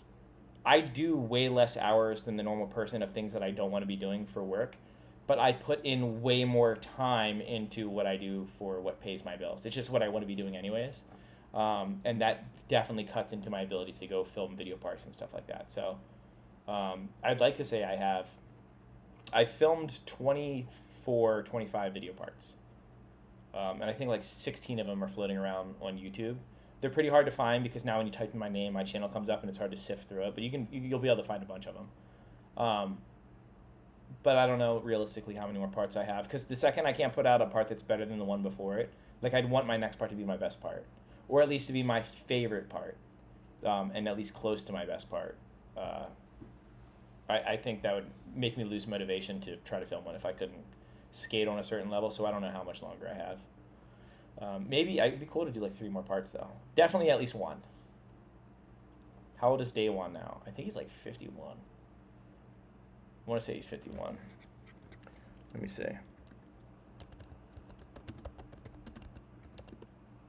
49. Day one's 49. You should have a 9 Club episode. DeVille's gonna have a 9 Club episode. He's gonna go film it. So that's gonna be fun. It's yeah. We just had a chat a little bit ago about like what to say, what not to say. Yeah, I think he's gonna do great. If we need another part, good music. I can't promise good music, dude. All the music that I like that I consider good to the Instagram for now on video parts, strictly Marilyn Manson, Mariah Carey collabs. That part was I've explained this on the other video how that part was supposed to be a joke, and I thought that the picking of that song would make it so obviously satire, but people tend to take it a little serious. It was surprising to me that people were like, hey, I would have actually liked to watch that part with like a good edit into a good song, and I was like, I didn't feel like it deserved it because it was it was filmed in such a tiny period of time in between me filming YouTube videos. The whole thing was filmed while we were in New York, so the part felt kind of like a joke. It was just fun to do. But it made me think, next time I do a part, it needs to be like to par. Can you inward heel? I suck at them. I made a video about them. I forget what I call it, but it's at Harbor City. I figure out inward heels vaguely, and then I inward heel like a bunch of stuff in that skate park. They're a little bit easier for me down stuff than on flat for sure, but I can do them. I just suck at them. The secret to inward heel is hit more of the nose than you think you need to and actually flick your ankle. I think a lot of people try to like do this donkey heel thing. Like if this is your heel, you don't go up like that. Wait, how do you do this? You don't go up like that and tweak it more like that. You literally flick it. You flick your heel off the nose as you're pressure shoving towards your toe side. I bought Dragon Wheels from watching your videos and was not disappointed. It, like I said, it does exactly what they say they're going to do. If what you hear about Dragon Wheels sounds like something you want, then you want Dragon Wheels. Inward heels hurt. Barrel heels hurt me. I throw my arm back weird. Andy's part being on an iPhone was kind of a bummer. Dude, I do wish that part was filmed with like a ultra depth lens or whatever, but it is very on par for Andy to just be like, I'm just doing it with whatever. And there's some stuff like the vert ramp line that he filmed.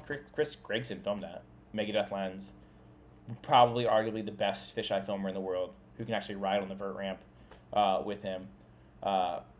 There was some like really legit filming in there, but yeah, there was a whole lot of iPhone, just kind of getting the point across. Here's the clip.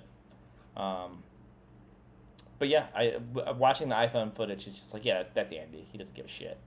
Like that was probably part of the video part. Like he's thinking, and I'm sure at some point in time he thought to himself, I want it to be filmed on an iPhone because it's such like a not anti-establishment thing to do, but it's like so against the grain that's what he's gonna do, and it's also convenient. Do amateur skaters get paid, or do they have to have day jobs? Pro skaters have to have day jobs these days. There's too many of them. So your favorite pro skater, unless he's top 10 in Street League or maybe top 15 most famous pro skaters, he's probably working a job or just barely scraping by. AMs rarely get paid, and then it's usually like it varies. So Pal Peralta pays some of our AMs. I know most pro companies don't pay any of their AMs, so that's pretty cool that we do that. But yeah, it's usually not a ton. I think. Yeah, I don't know. I don't want to get too much into numbers, but yeah. It's rare that AMs get paid these days, but they used to. I forgot that Andy can skate vert, so I was shocked. Yeah, he can skate everything. I was going to film a video where I talk about all the behind-the-scenes stuff that I know about that part. I could talk about the conversations that we had about tricks that ended up being in the video part, concepts that we talked about that didn't end up in the video part that's going to be in the next part. So I'm going to live stream that probably, no, maybe Thursday. Because I got a lot to say about that part. I'll avoid all the hot topics, dude. I don't want to be like some drama chasing YouTube channel. I just thought we just give a little bit of 2 cents on a subject, have a little bit of sensitivity, a little bit of empathy for people. People don't really like empathy. We like not a witch hunt, but we like revenge. Seems like we're very revenge-based people.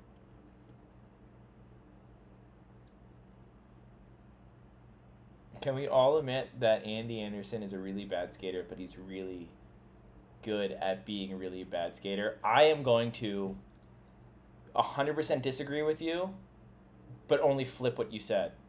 I think that Andy Anderson is a very good skateboarder who's good at being a bad skateboarder. I think Andy Anderson is way better at skateboarding than people think.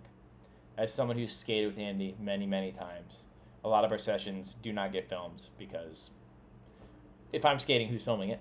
And I will throw tricks at him that he learns extremely fast that he will then go film for a video part. Like Andy Anderson has a not a spin front crook down that handrail. How long before he did film that do you think he learned how to front crook? I mean, do you think it was years before? Or do you think it was very, like maybe just like a little like dorking around, like, oh, this is where you pinch this trick, and all of a sudden he can just do it down a handrail, and he did. He does front crook handrails too. Like he can front crook rails. He can sit on them. There's a line in his part that involves a very specific trick that I was like, hey, if you learn this trick and you did it casually in a line, I think your part would be taken seriously in a different tone. Just this one trick I think would make a big difference. And I think it was that day. And he's like, okay, I learned the trick. Now what? And then I suggested some ideas for the line, and he fucking went and did it. And it's the best line in the whole part. Not because, like, in my opinion, it's the standout line because of how different it is. Andy can do a lot more than people think Andy can do. Is he the best switch skater? Not necessarily. Like, he can nollie crook, but he's not about to nollie crook a handrail. But yeah, he, if he wanted to spend a little bit of time to figure it out, he could. So yeah, I would say he uses his tricks for evil. Will they ever make black dragon wheels? I don't know, but we have like 49mm dragon wheels about to come out. I don't know if I should be saying that or not, but that shit's cool as hell. Like a teeny tiny dragon wheel, I think it's so sick. A video on Andy's new grip tape would be sick. I think Nigel did one, and I think the grip's kind of self-explanatory. He's done a lot to talk about it. I'm down to talk about the grip, but I wouldn't make a video about it. Like, I'd be down to like point it out in a video, but I wouldn't want to make a premise around that product. Let me see. I know I missed some stuff. Yeah, Andy Anderson is like a Roddy Mullen sort of thing. He's beyond good, so it's not. Yeah, he's kind of confusing to deal with.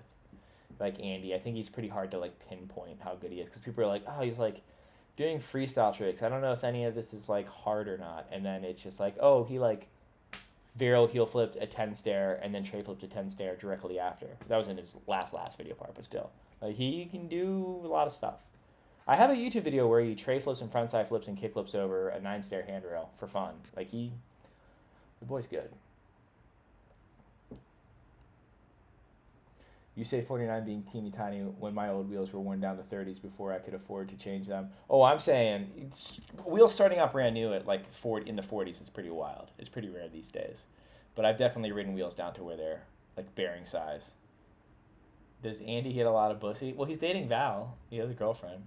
I will say that Andy, as long as I've known him, he's always been very confident and he does well talking with people. That's all I'll say.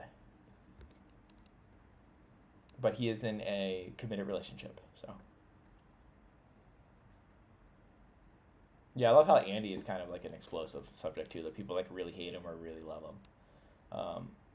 I think it's fair to just be like, oh, like he's not for me, but I recognize how good he is.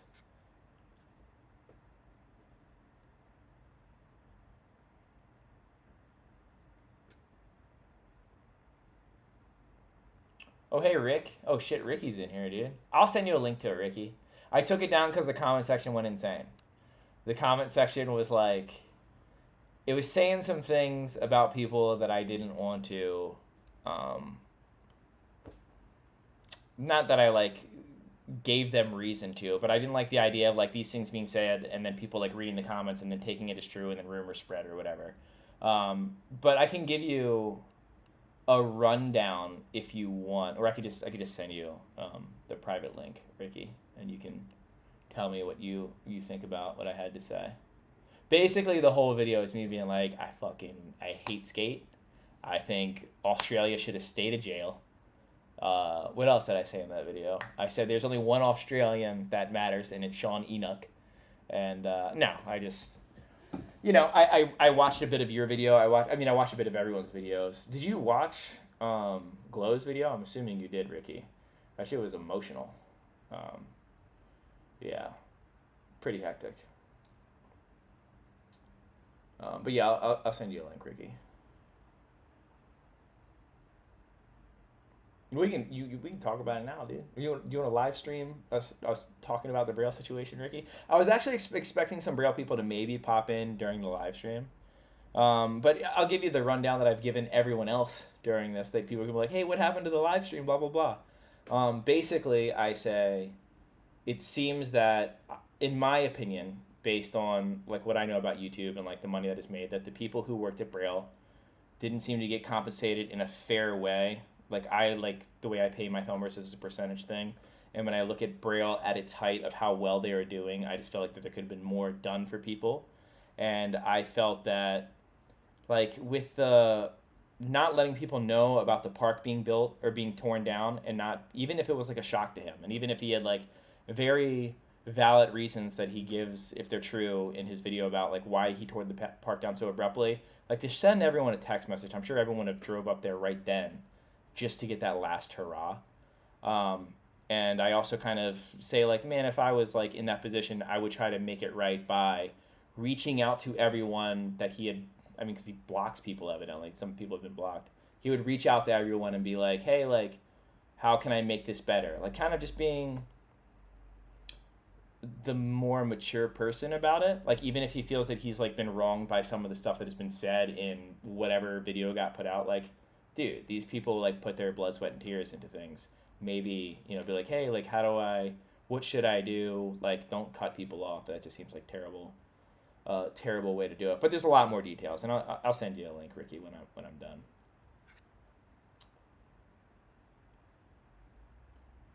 Let's see. Yeah, Glow's. Yeah, dude, Glow's video. Dude, I got emotional watching Glow's video, because I mean the big thing with Glow's videos, like he's injured in it too. Like how much does that suck? Like the last video that you filmed with them, you get hurt, and then it's like you come back and there's nothing to even skate. So we didn't even have like a final session. The last time he did skate it, he got hurt, and I kind of related to a situation that I was in where I didn't have, like I had a job and then I was switching to another job and then all of a sudden I wasn't there and I felt like I was very stuck and had nothing. So I just wild. No barracks, no Braille. Well, there's still what's in the YouTube. I mean, I would argue that Thrasher is the biggest YouTube skateboarding channel now, which is fine by me. I think they put out some pretty good stuff. Yeah, there's no real privatized. Not that Thrasher's not privatized, but like there's no one really left in that realm. Man, can you imagine if John Hill would have held on to his private skate park, like all of this time, and then if like right now is its time to shine?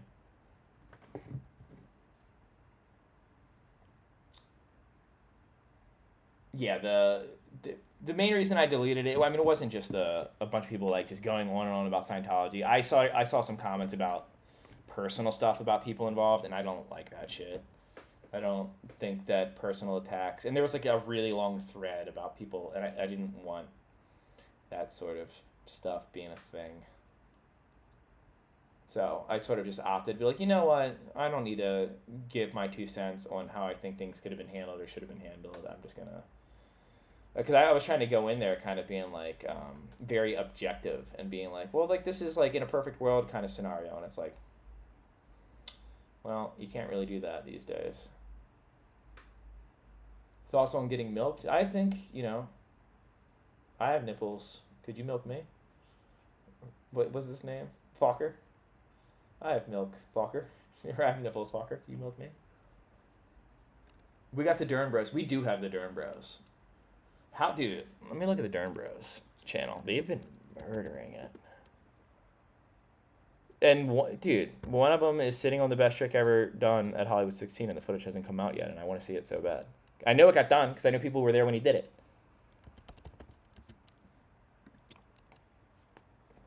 Let's see. I thought it was kind of crazy that they did the Winchester 9-stair rail because that's like a random rail in Philly. We called it the Dolphin Rail because I think it's off of Dolphin Street, but it's a pretty low key spot to do like a whole video on. But it still got 45,000 views, so it's sick for like a low key skate spot to still do that well. I think that they now have such a following that they can really cover the spots and things that they want to cover, and it's still going to do pretty good. And anything they do with BAM does really well. Throwing out our skate contest for 100K. Oh, I didn't know about that. 100K meetup, 14,000 views. They put up $100,000 and only got 14,000 views. Hold on. Oh, for 100K subs. Oh my god. If they put $100,000, I was literally about to be like, everyone go watch this video right now. They just put out all this money and no one watched it. That's crazy. I don't even. I know Dalton from contests back in the day, but I don't really know the other one's name. Who I keep forgetting. I always forget the other one's name. But they fucking rip. Did I talk about America's Next Top Skater, Ricky? No, I didn't. I thought about it. Dale wanted to make a whole video about that whole debacle, but there's third parties involved, and you know, I'm trying to make as little bit of a mess as possible.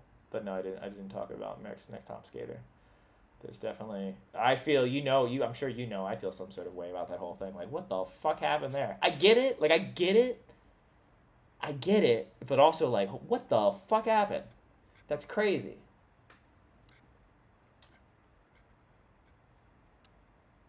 Anyone ask JD's thoughts? Speaking of America's top skaters, yeah, I think JD's just gonna stay out of it. I think JD has a pretty sick career ahead of himself, and he's just like, yeah, I don't even want to fucking, I'm not sticking around for this. I think JD's about to get like a real board sponsor and do some shit. Durham brothers need to stop calling overcooked grinds nose grinds. Okay, well, this will be the first person I ever banned from chat because they are obviously no. I'm just kidding. It's at the point where like I totally think that they're called nose grinds no matter what. But then backside it's overcooked, so I don't know. It's just a big contradiction. Yeah, I've been thinking about. Oh, you've been thinking about it? Have you been thinking about making a video about the America's Next Top Skater? Do you know something, dude? You know the video that I really need to make? Because I got some information about it that I think people get a kick out of. But once again, dude, I don't want to do the drama shit. But Ride Channel, like what happened with Ride Channel, Spencer was a big part of that. Jason Park also like did a bunch of stuff with Ride Channel, but I wanna talk about what happened there, because Ride Channel was the thing, and now it's not a thing, and I just kind of, yeah, that was almost a good Doug, the cartoon Doug in between. Dan mod me so I feel validated and needed in life. What does mod mean? If you tell me what mod means and I understand it, I'll do it for you. Is that the real Ryan Smith that used to ride for Zero? I don't know. If it was, there's no way that's the real Ryan Smith. Dude, real Ryan Smith skating to that Nirvana song? Insane.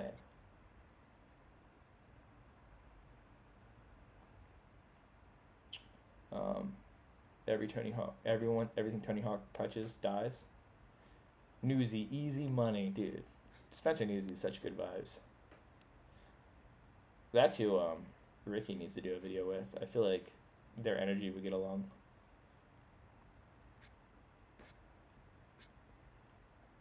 I feel like you can go about it the right way. I love to see your Ride Channel vid. I had a shredded card back in the day. You had a shredded card?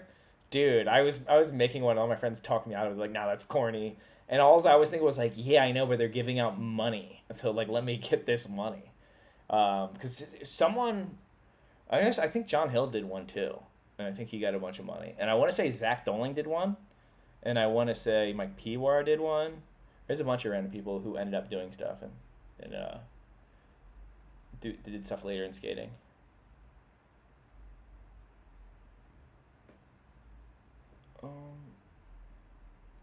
Oh, you're just a Ryan. Gotcha. I love your doppelganger skating. Complimenting him because his name's Ryan Smith. I like that. Yeah, shred it. Who wouldn't take a Bagel Bite sponsor? That's a good question. I would definitely take a Bagel Bite sponsor.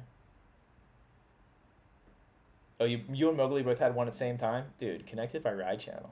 There's a couple videos that I need to. Videos like that, though, they're not like me skating and just like goofing around with my friends. So they take like actual work, not just documenting what's fun. And so I always like think of these. I have like a whole list of ideas. I'm like, I need to do this, like, cause I have some industry connections, and I always mean like, oh, like why don't I ask this person about this? But then I just never do. But I do want to do the ride channel video. But I didn't press, but I told Spencer, I was like, Spencer, you should do the ride channel video because you were a big part of it, and I think you have a lot of good information. I think it'd be fun. Is DeVillo a grower or a shower? I haven't seen him hard, so I'm not sure. But I hope he's a grower. I hope for his sake. Have you ever skated with Dowdy and Newsy at one of Dowdy's DIY dishes? Yeah, for sure. The first time I met Dowdy, he took me to a bunch of DIY spots that he worked on before he even did YouTube. I met him when he was still a Vox team manager. DeVille is a type of Cadillac, you're not wrong. My favorite pal skater is DeVille. Damn, dude. Your favorite pal skater is my least favorite pal skater. That's wild, dude. If it's not, like, your favorite has to be Matthew, Phil, Craig, Isaac's sick, Zach's really good at skating and has, like, the most board control. John Bradford, easy pick for me, actually. I mean, I think John's the best skater on the team. I don't know if he's my favorite, but he's definitely top 3.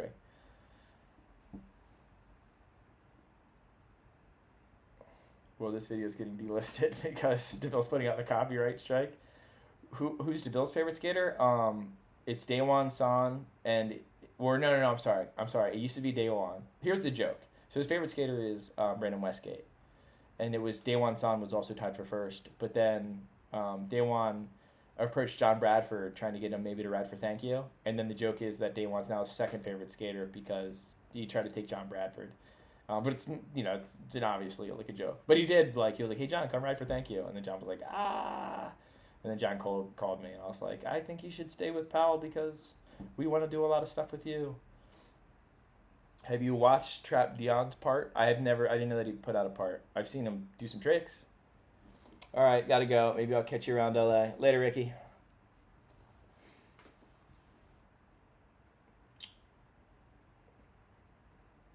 Did he just put a part out, though? Trap Dion?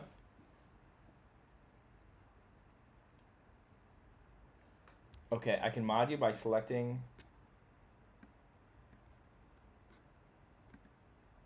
I'm clicking the arrows and nothing's happening.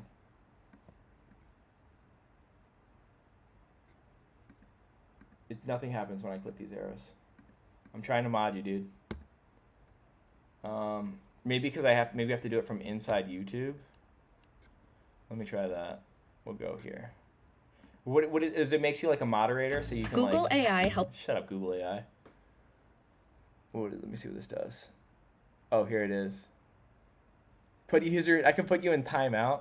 What does it mean if I add you as a moderator? What does this do? I'm doing it. I don't know what it means. Well, here can manage blocked words and change chat modes in live, and also has capabilities of standard moderators. Can review and remove chat messages and hide or put users in timeout. I don't want to give you that power, dude. How do I know you're not just going to start, like, banning a bunch of people? Okay. Do you promise that you're going to be mature about this? Like, if I make you a moderator, like, are you going to behave? Because I don't want to ban you.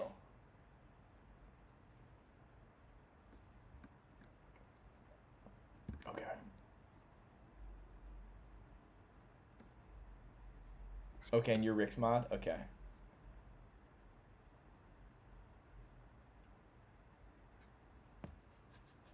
Okay, did this go through yet? Don't do it, Dan. It makes him a Gestapo, but he can block people because he feels like it. I promise I'll behave as he has the wrench already next to him because I gave it to him before I even said anything. Oh, man. No, I don't know him, dude. I think I fucked up. He's gonna go rogue. Yeah, just behave yourself. Don't, I'm watching the people who are watching right now. This number starts plummeting right now, I'll know. This can only end badly. Yeah, I should make Dale my mod. You're not even wrong. Oh, dude, someone just left, dude. Oh, no. What are you doing, dude? I mean, I can take it away anytime I want, I guess, but yeah, I don't know. No one passes his guard, dude. This moderator will definitely get past Dale's guard. It's a trick. Don't do it, Dan. Let the chat get raw. I'm only doing it because I don't actually want a moderator. I am just doing it because he asked for it. I'm a huge road dictator now, dude. Don't fuck around, dude. You can keep that wrench. I want you to feel important. I just don't want you to damage chat.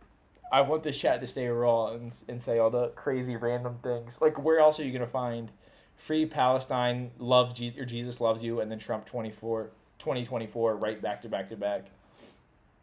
Rogue dictator. It'll show the comments. Yeah, he is validated, Anita, dude. It's my boy right here.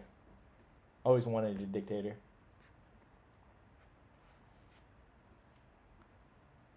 He says ban the mod. He like bans himself. Dude, I love you too.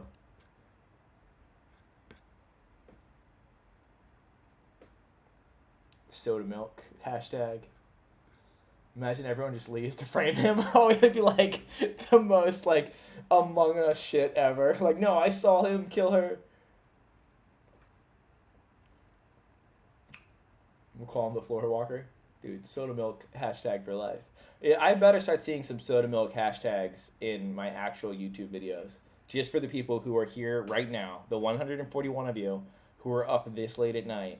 It's 12:36 on PST. So everyone on the East Coast, you're insane. It's like almost 4 a.m. Yes, but not. What can I say? But not weak. I hate that the heart. Oh, not well. I can nollie kickflip better. Dude, teach me how to nollie kickflip. I don't pop at all. Every day, I feel like I film a good one. I'm like, I got it. And then, like, the very next day, I'm like, where'd it go? He's going to start killing. Dude, you're the imposter.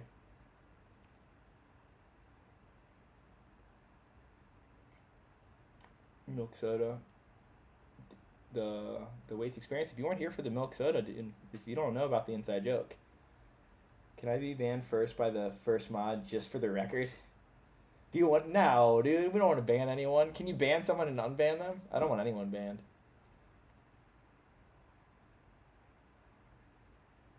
I feel like the way that I would honestly be like banning people is if someone was coming here just being really blatantly racist or sexist or saying some like real fuck shit. But if someone's like joking around and says some like kind of outlandish stuff, I don't have a problem with that. I also feel that the people in chat right now, the vast majority of at least comments that I tend to get are like people who are either very close to being in their 30s or mid 20s. And I think you'll get pretty dogpiled if you say some pretty wild shit by everyone in chat. Dennis Sus, I think he's the imposter. Dude, there was a moment, and I guess it was during COVID, where Drea and me and Dale were playing Among Us all the time. And it was before it had all the bugs in it and people were like hacking and cheating and stuff like that. And it was a really good time. We would literally like go in there and just like be like, we were just ruining people's days. We weren't even trying to win. We were just like being complete trolls. Dale and me, I can't even tell you what Dale and me would do because it's kind of crazy. But we would just ruin the game for other people. Yeah, that was a good time.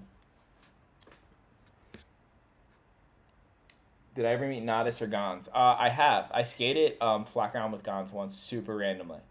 I was in New York City, and I was leaving LES, and he was skating down, and it had those little bump things that I sometimes skate, like the bump rails that people in New York skate a lot. And I was dorking around on one of them, and he like literally stopped, and he was like, "Oh yeah, I always wanted to play with these things," and he just did a couple board slides with me, and I was trying to Smith grind it, and then he was like, "All right, I gotta go like to this event over here," and then he disappeared.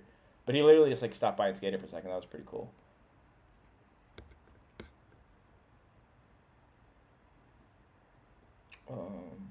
I always like to get banned. Gon's riding, but no, he was on a skateboard. He was on like it was like a weird skateboard though. Like it had a nose and a tail, but it was like really long. Like it looked at like a 17-inch wheelbase or something crazy. Andy's hunted down Nodis. Andy loves Nodis. Spots you want to skate in Europe? Dude, all of it. Dude, bam, I know you're on the East Coast. What are you doing up at 4 a.m., dude? Are you still living in Maryland? Or wasn't you that lived in Stinky Town, was it? Like PA? Where they do the paper factory and it just smells like rotten cabbage 24/7? 1 out of 10 rate how good of a skater you are. Me right now? What I'm capable of or what I actually do? I think I'm capable of, like if we're looking at every skateboarder as a full spectrum, 1 to 10, I think I'm capable of a 6.5. What I actually do is about a 4. That sounds about right. I think I have a lot of board control. I think people either think I'm way better than I am or way worse than I am. I feel like very few people gauge it correctly.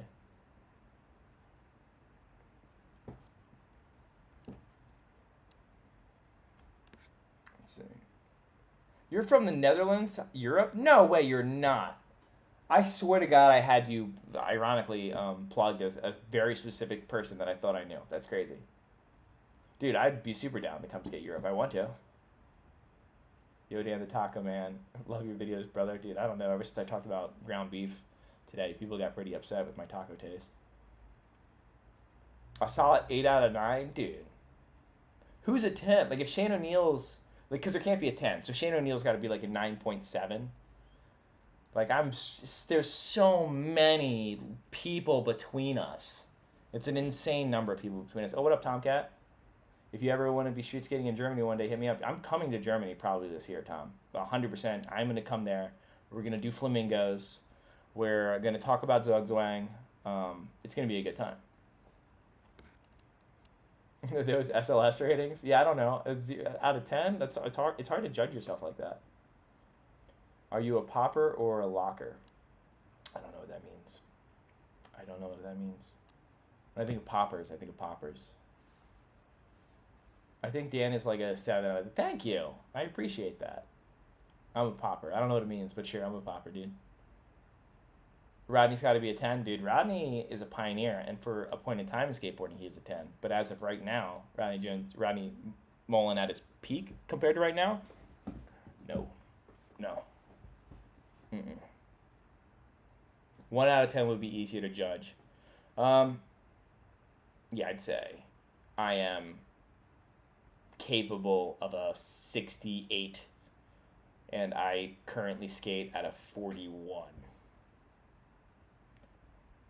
It's subjective, yeah, I agree. Playing chess anymore? Yeah, I play chess all the time. Not as much as I was, but I still keep up with chess a good bit. Pop and lock dancing? Oh, dude. I just learned this dance. I'm not gonna point the phone down at my feet though. Yeah, dude, I love dancing. I think dancing's sick. I think that's what I'm gonna get into when skateboarding finally loses its luster for me, if that ever happens. I mean, I've been doing it for fucking 20 some years now, 25, 24 years, but no, dude, dancing's fun. Not in like an Eli, I'm not gonna be like Eli reading it up where like I make up that kick push dance that he's been doing, but I don't know. I think the idea of like going out to like a bar or something and dancing with some friends is always a good time. My chesty low 1,000, like it's 1,060 or something like that. It's not very good. May I ask where in Germany? I want to skate Cologne, or if that's however you say it. Wherever the spots are, really. I know Bev Up goes out there all the time, and he has a bunch of spots that I want to hit. I will say in the slappy world, the slappy ledge world specifically, on a tier of, I think I'm near the top as far as like slappy tricks that I can do. There's a lot of slappy tricks I can do that I've never seen anyone else do, and I'm pretty damn consistent at them. If we're gonna niche it down to skateboarding tricks specifically, like I think I'm pretty high up there in the railies. I think I'm good at the slappy game. That's really all I got. I got some slappies. I think I'm pretty good at holding grinds. I can grind pretty far. Competitive ballroom dance, dude, that would be sick. I do need to get out to Portland.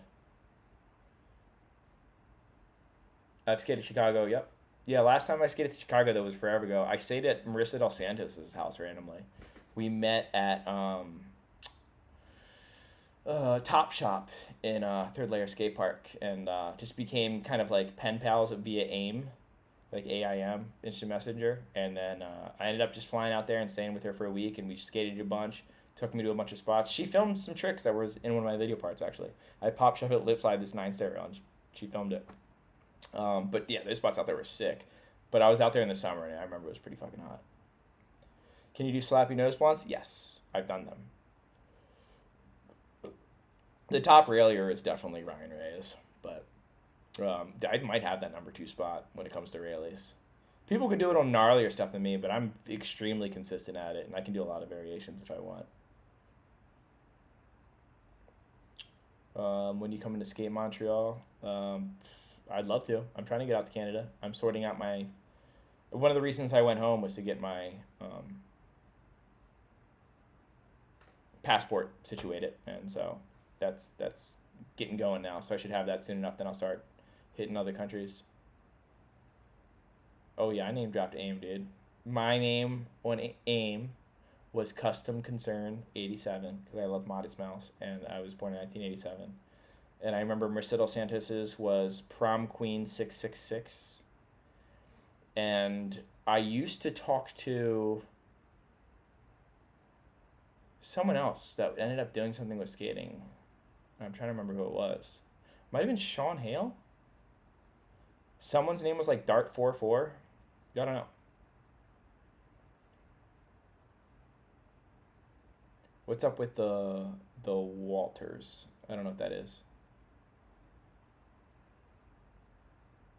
Hope to meet me one day. I'm sure if you ever run into me, say what's up. Age, sex, location, dude. Offshore. You need to calm the fuck down, dude. You need to chill out. Yeah, 87's the year. Shout out Brandon. Yeah, age, sex, location, dude. That's crazy. I never was in chat rooms though. It was always like on AIM. Because like our internet was always like, I didn't have internet. Like I didn't have internet. I would use friends' internet to use AIM and stuff like that. We didn't really have a computer. Want a cyber? That is the dude. See, this is how I know that my audience is close to my age, because whenever I talk about something very early 90s or something that's like stuff I was a teenager for, everyone just like jumps on board like, yeah, 100%. Yeah, want a cyber? I forgot about cybering. The original sexting.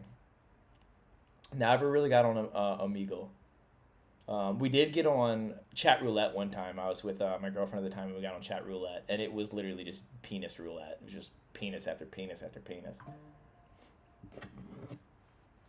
So basically, one of the few times that you could play roulette and be guaranteed to win.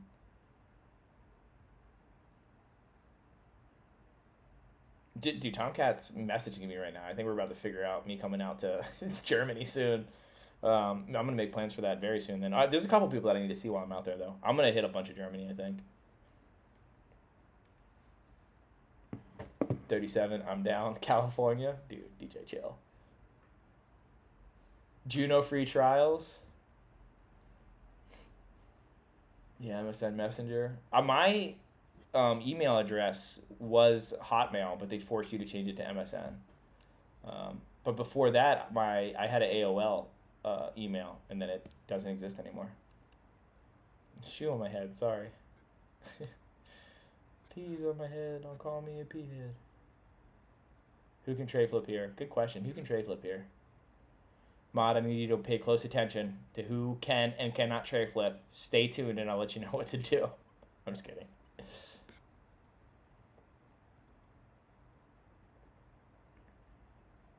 Do most of the PAL guys on the team have full-time jobs, not skate related? Yes. The pros don't, or the non-pros don't have jobs. I think all of the AMs have jobs.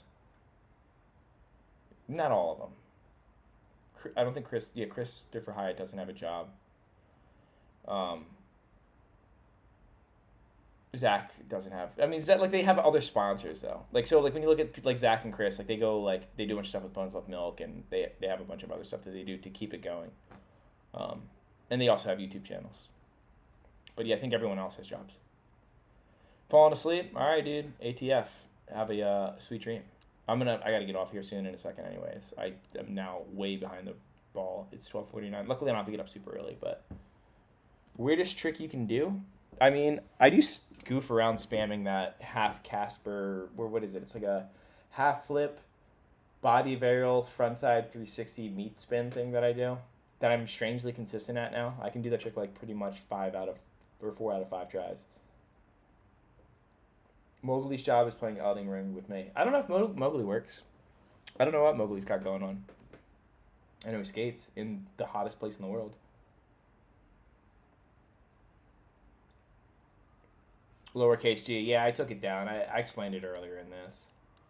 People, the comment section just got crazy, and I didn't want to play into hate mongering.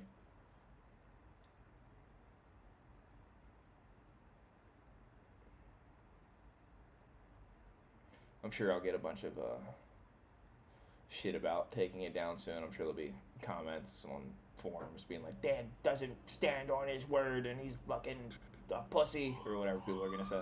But I don't want to. If I don't know everything about it, and I'm trying to do what I think is the right thing, and it's just not working, I have no problem being like, oh, that wasn't it. I'll back out. How about those gas prices, though? Dude, gas prices are sick right now. When I was on the East Coast, I was like, I'm the richest person in the entire world. Gas is like $3. I'm about to buy this state. I have a hybrid car, so gas is expensive out here, but having the hybrid's definitely the move. I've never had like a non-lemon car in my life. Like I've always had just like really shitty cars that I have to get stuff done all the time and they just eat my money. So like having a car that actually runs is pretty tight. The cops are at my door, Dan. You're not wrong. Dale is a cop.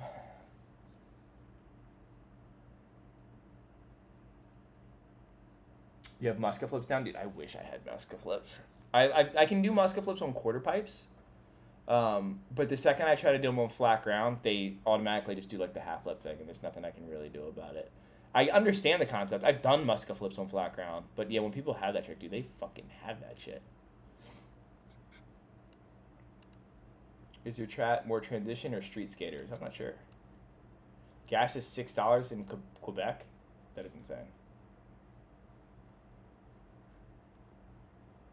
Do you still have the van that I lived in? No, I don't. It got towed while I was out of town, and then it got taken to the lot, and I was in here for like a couple weeks, so I didn't know. And so when I came back, they sold it, which really sucked because I was gonna give it to a friend to stay in because I had just moved in with Dale, and it had all of my stuff in it.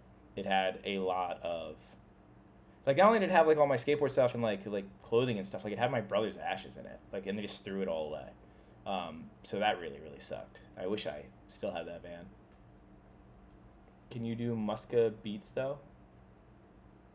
I don't know what that means. Like, I remember the CD Muska beats.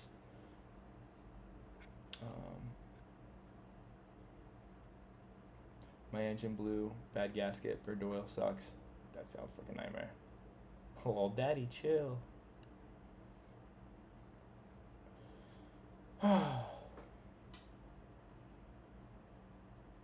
Muskie Moonwalk 5-0 Tony Honks Underground. What? Let's see. Yeah, Mowgli does right. I smoke hybrid.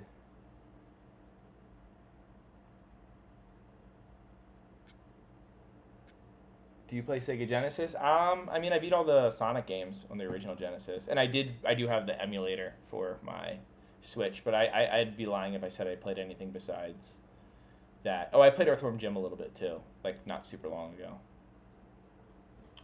I think the best job for skateboarding is growing culinary mushrooms for cafes and restaurants. I mean, I think this YouTube's a pretty cool side gig. It's definitely pretty fun. Okay, it's about that time for me. I really do have to go edit this video. I decided on, oh yeah, I'm gonna do the Keen Ramps thing tomorrow.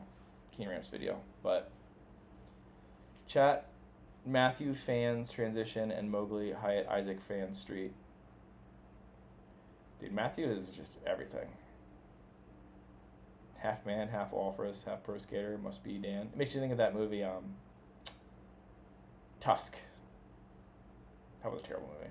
Earthworm Jim is an amazing game. I completely agree. The second one got a little too weird. Boogerman was funny for the first. Boogerman was a good video game to rent, but the only time I really liked Boogerman was in Clay Fighter 63 1/3. And on that note, I'm going to bed. I hope you all had a good night. I hope you enjoyed being Mod, my buddy. Yeah, great chat. Good chat. Good chat, guys. Good chat. Sweet dreams.